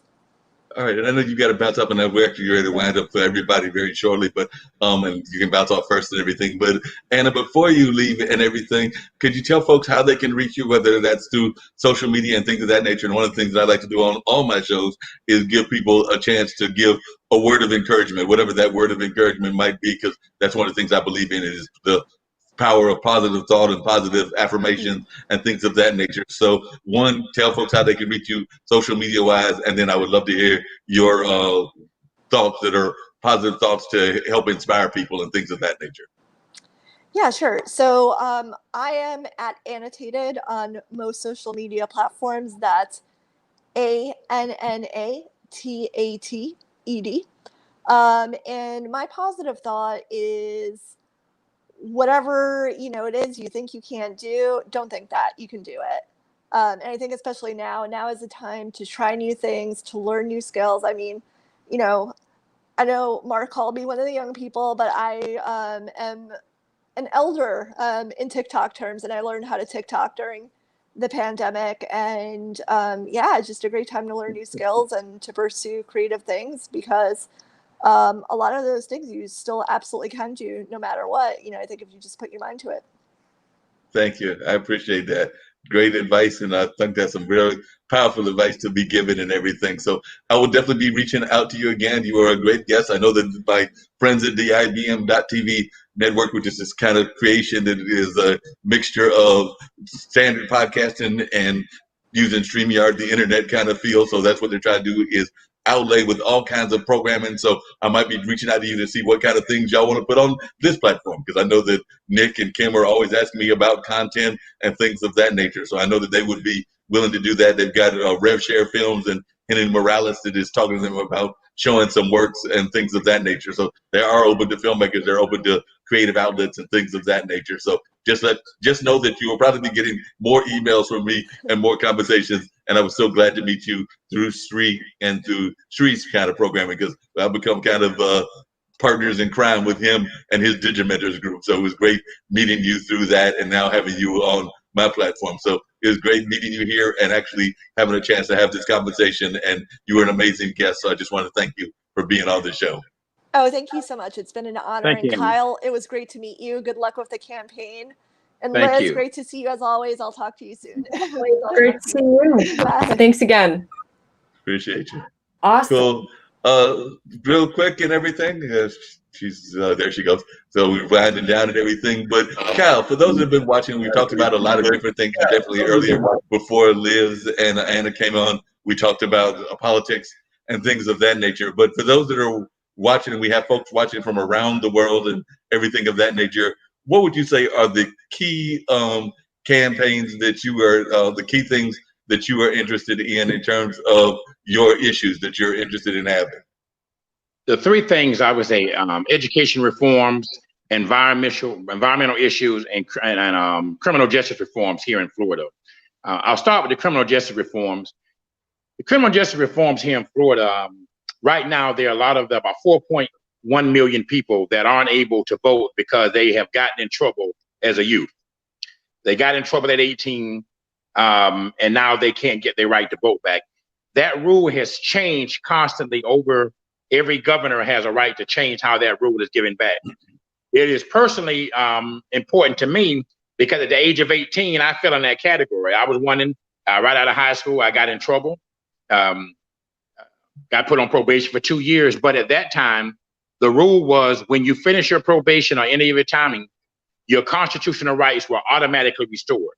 There was no process. You'd have to go through anything. When you finished paying everything else, when you finished, bam, they were done. They told you could write the vote. And I understood how difficult that was to say, you know what? I don't ever want to be in this position again. Now we come to almost 20, 22 years later, where you have people that are getting in trouble and they've done time, but they won't get their right to vote back. And now they're privatizing the prisons here in Florida, which is a problem, because now you're making a profit off individuals who are being incarcerated for nonviolent offenses like marijuana charges, shoplifting, charges that I think, in my opinion, don't deserve a person for a first or second offense to be incarcerated. I think that money could be better suited somewhere else, because we're housing about $37,000 to put a person in prison for 3 years for a marijuana charge, versus using that same $37,000 a year to put into the education system to send a kid that may not want to go to college to a trade school to get a valuable skill that can allow them to work 25, 30 years. If we make those adjustments there, it'll open the doors, and that criminal justice system and the education system go hand in hand. Because if you don't get a quality education, then you're not able to get some job, because, to go into, whether it's going to college or whether it's going to a trade. And all of those things fall in play with our environment, because a lot of the factories that are being built, all those things there, if we don't have a strong environment, if our environment is not taken care of, then none of us are going to be here to go to school. None of us are going to be here to house or visit inmates that are in the prison system. And so everything falls. If we focus on those three things alone, if the state of Florida were to make our education system second to none, businesses that want to come to Florida because of the coastal area, because of the weather, would love to come here. But the number one factor that keeps businesses from coming to Florida is the fact that we rank in the low 40s in education. So companies will say, I'd rather stay in South Dakota. I'd rather stay wherever they were versus coming to Florida. If we focus on those three things, I think that everything else falls into play, and it makes Florida a much better place to come there. And those are my top three things that I think we need to really work on. Sounds like some great things that you're looking at working on, and definitely sounds like you've got some good platforms that you're looking at, and I'm definitely looking forward to us continuing this conversation later on the blog talk show that I've talked about with your good buddy Dean on Monday and everything. So we'll continue some of that conversation there. But definitely, you've definitely got us to think about a lot. As a minister and as a religious leader, what are your thoughts about Reverend Barber and his Poor People's Campaign? Because he's another religious leader. You mentioned Michael Cousins, but I was just wondering what your thoughts are about that Poor People's Campaign, because it seems like he's about unifying people across races and across boards and things of that nature. But I was just wondering what your thoughts are of Reverend Barber and the Poor People's Campaign. Any campaign politically, whether it's a Democrat, Republican, if you are inclusive of everybody, then I'm supportive of whatever your choices are. You may not be an independent like me, but I have no problem voting for a Republican. I have no problem voting for a Democrat. But when you become exclusive, when you begin to only deal with certain people, then it opens the door to too many other things that have caused us problems for the people. Fluid and inclusive to everybody. It makes you, I think, a more broader candidate. And I think you allow yourself to make people from other parties say, you know what, you're not in my political party, but I like you. Or sometimes when you open your ears, you may hear something from an opposing person that you hear, and you get excited and say, you know what, I've never really considered that. But you won't ever consider that if you don't take the opportunity to listen. So you got to have a listening ear. You got to have a faithful heart to want to just listen to other people. And I think once we do that, many issues like racism that's going on now, if you take the time to listen to a person and find out why, just say, for an example, the flag is so important to certain people, when you listen to their story, you may look back and say, wow, I still feel that the flag is offensive, but the definition that you gave me gives me a completely different perspective to understanding what you're saying there. And perhaps we need to find some better way other than just saying, this is the way I want it. If it's not done this way, we're going to fight. And because nobody's going to come to end, because those are some issues that are not going to be settled in one campaign. They're not going to be settled over time. They're going to be avenues like what we're having now, media being able to come down and having two opposing views to sit down and talk about issues, not argue about issues, not try to force another issue upon a person. And most of the time, if you listen there is something that a person will say that will normally come together and agree on. I'm a proud Gator. That's the best team here in the state of Florida. And I'm going to stick to that story, and nobody can make me feel differently. But I was born in Tallahassee, which is Seminole country. People say, how in the heck did that happen? And now I live in Miami, or Fort Lauderdale area, which is hurricane area. But I still stick behind my story.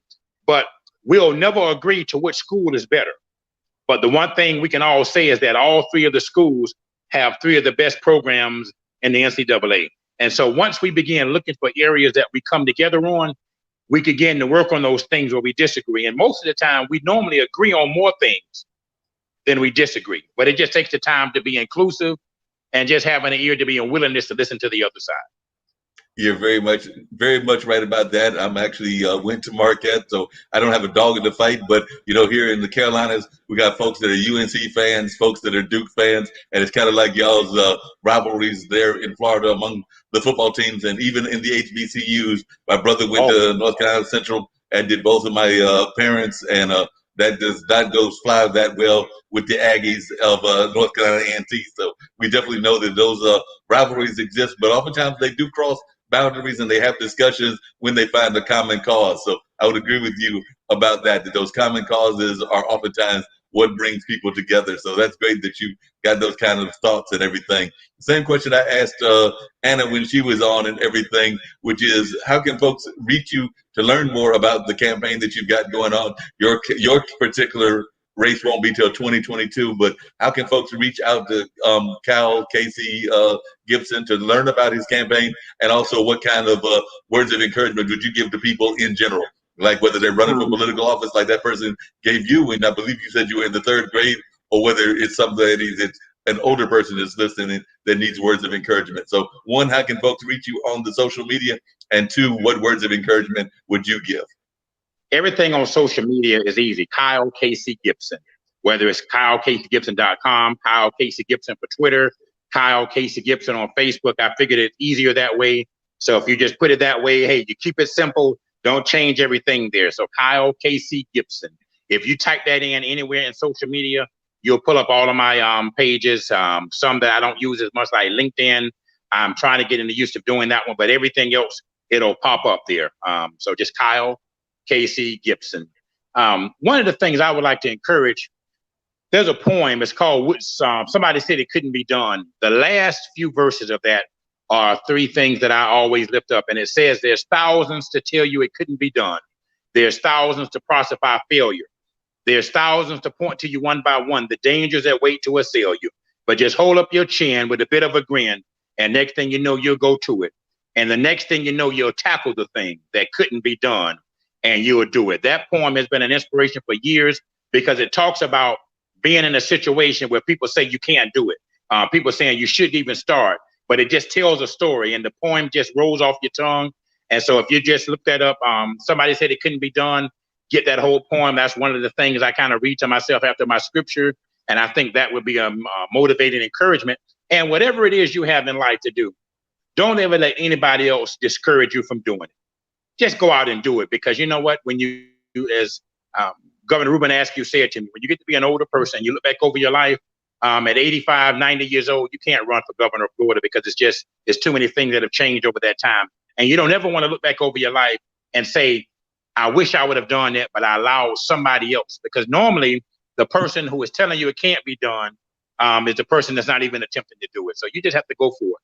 I do want to piggyback on your HBCU. People always ask me, well, why not go to one?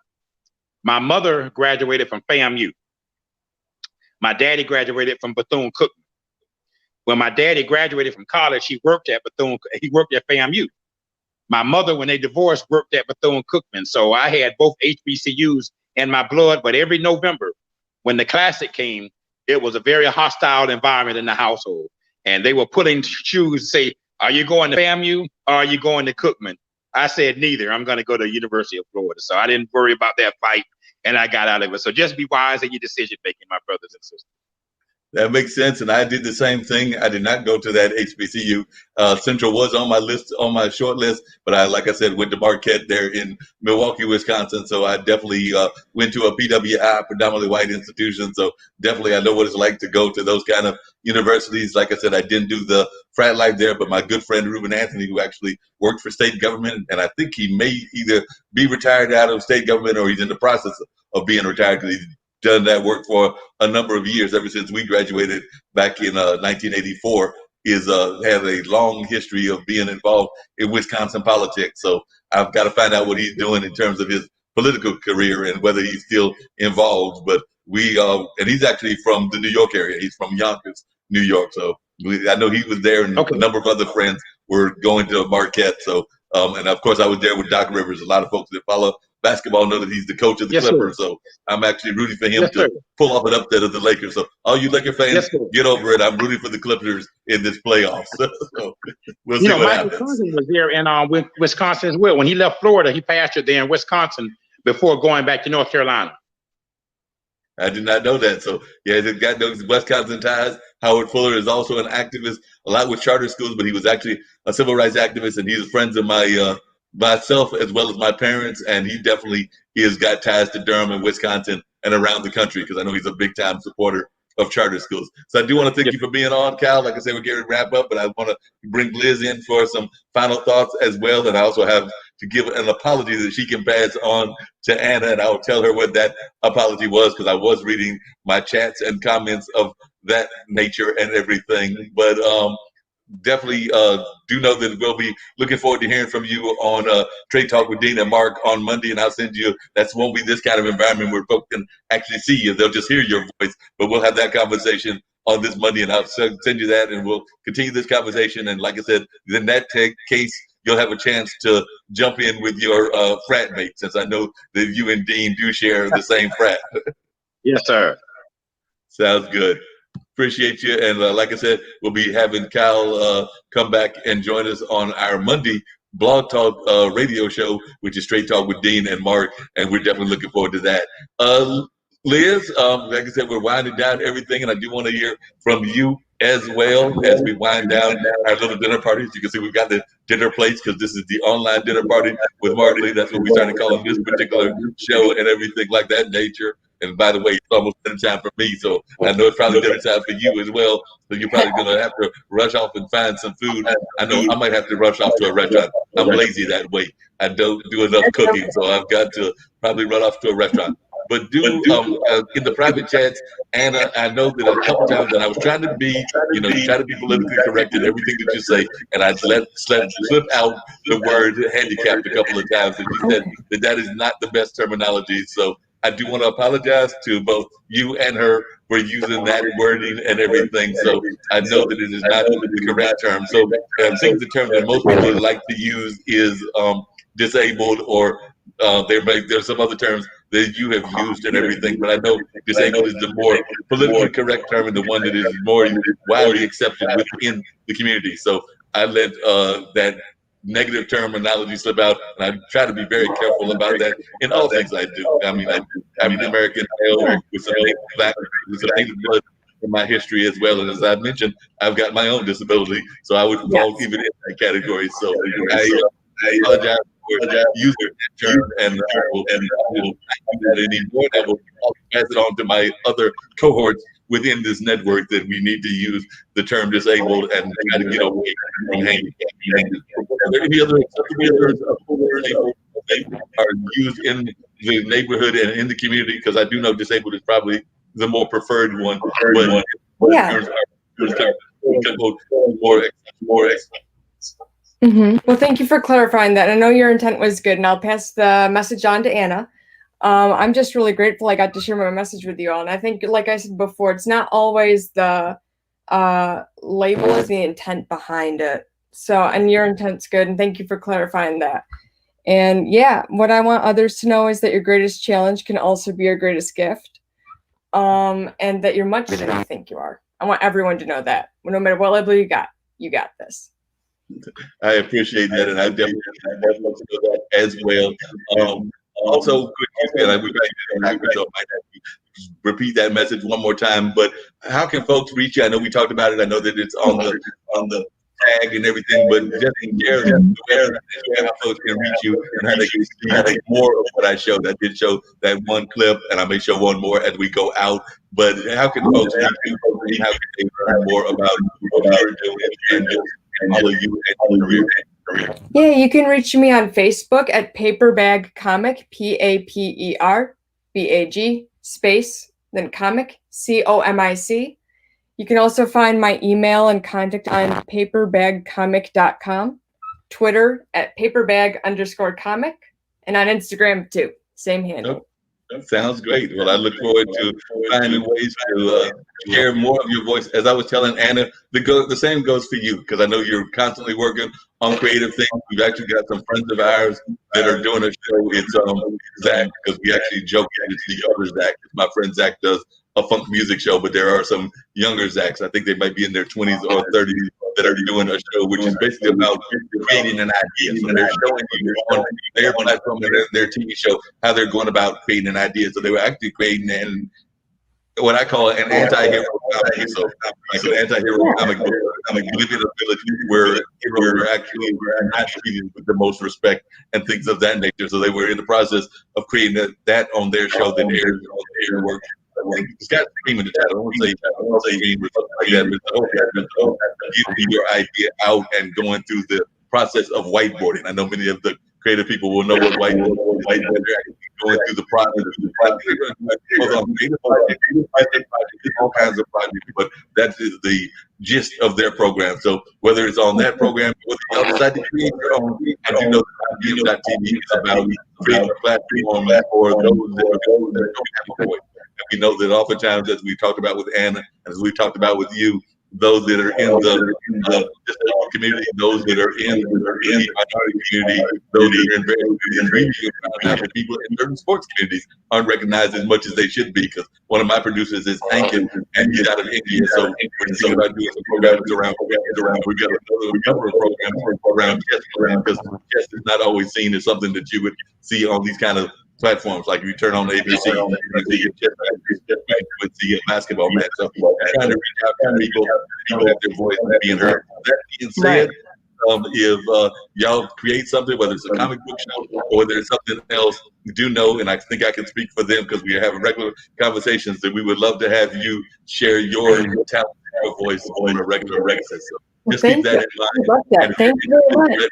And then we will definitely make that happen. Because like I said, all this time going on, folks can create stuff, and we would love to show even more and more of the things that you are involved with. So just keep in touch with me via email, and I'll put you in touch with the other folks as well. So definitely know that you do have another platform here. So just keep that in mind. And I really appreciate that. Thank you. No problem. And once again, just really quickly, give that positive thought, because you've said it a couple times, and I agree with you that so many of us find ways to stop ourselves from doing stuff. Because I've even talked about that here on this program. We talked about how sometimes folks will talk themselves out of work and talk themselves out of doing things. I know even on job searches, I've gone and been like, I don't need to apply for this job, or I don't need to apply for that job. And then somebody else gets the job, and I'm frustrated because I didn't even apply for the job. So sometimes, as I put it on another show, we fire ourselves before somebody even has the chance to hire us and fire us. So oftentimes we fire ourselves even before giving somebody the chance to fire us that we can. So that's kind of the opposite of what you're saying we don't need to do. So if you would share that message one more time, and then I'm going to share one more time your another of work, but you would share that message one more time, I would greatly appreciate it. Perfect. Yep. It's that your greatest challenge is your greatest gift, and you're much stronger than you think you are. I want to know that, no matter what label you have. Definitely. One of my favorites I made. This is one of your favorites? Yeah, it's one of my favorites I made. Yep, the castle one. Yeah, I like this. Cool. Well, we're going to play this one, and this is the one we'll use to close out this show. Once again, you've been a tremendous guest, as was Cal and Anna. So I do want to thank you before I get ready to hit play on this for being a guest and a tremendous guest here on the show. And when we have people that come on, we just consider them part of the family. So Don't be surprised if Alexandria, who is a South African musician but spends her time between South Africa and Nashville when we're not in the middle of a pandemic, doesn't reach out to you. Or don't be surprised if Jim Ead or some of the other folks, including Zach and Dylan, don't reach out to you as well. And of course, I'm going to be reaching out to you to be on other shows of this edition as well. So definitely, you've been a great guest, and I just want to thank you. And we're going to play "Heartbreak Comes" from or "Castle," I guess is the official title. So we're gonna go check out some work, and that's how we'll close out the show. Once again, thanks for being on. Thank you for having me.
Well, folks, that wraps up that particular edition of the online dinner party with Mark Lee. So I definitely appreciate all my guests that were on this particular afternoon. I thought we had some amazing conversation and some great discussions about all the great things that are happening in the world. We discussed everything from national politics to what's going on down there in Florida to things that are happening in New York.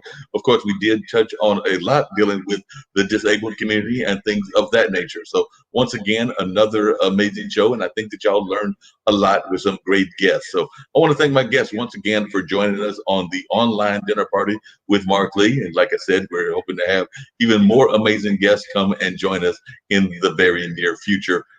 This show runs every Wednesday 4 until about 7 o'clock. So definitely you are in for some definite treats and things of that nature. So I do want to thank my great guests for sharing their stories with us and sharing what they are all about. And like I said, you got a chance to see some of the clips of some of the things that they do and how they do these things on a regular basis. So I do want to thank my guests once again for appearing on the show. And don't forget, you can reach me at bluesradio@gmail.com if you're interested in being a guest or being featured on any of our upcoming programs, because we're always looking for amazing guests to talk about all kinds of things on a regular basis. So do keep that in mind, that if you've got some things that you want to share with the world, or that you've got important things that you're very much interested in talking about, that we are always available and able to have these amazing conversations. So I'm definitely hoping that more and more of you will learn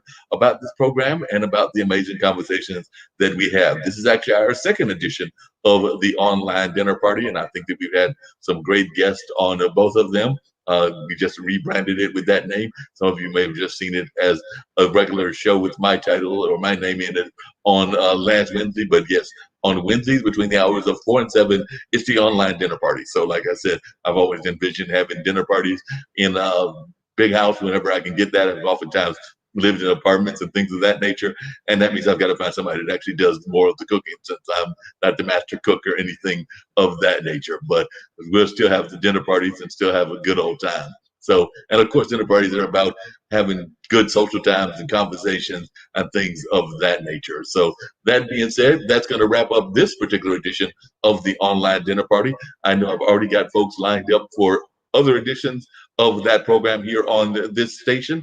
So, definitely keep your eyes on IBM.TV, on YouTube, on Facebook, and in various other locations. So definitely keep that in mind, that we're oftentimes having these great and amazing conversations. So, well, like I said, I know we've talked to everybody from creatives like magicians and comic book writers on down to filmmakers, on down to like political and social activists as well. So the next time I'm hoping to be on the game show thing that goes on Thursday. And of course, I'm always popping in on Podcaster Thursday. So, we oftentimes have various podcasters that will come in on Thursdays and have their conversation. So we're looking forward to having some conversations with different podcasters, and I'll pop in on that show. Nick does a good job usually of hosting that. So I'll find out who he's got and what that conversation is all about. And then right after that, we go into the whole thing about video games and things along those lines. So it should be a great conversation on tomorrow.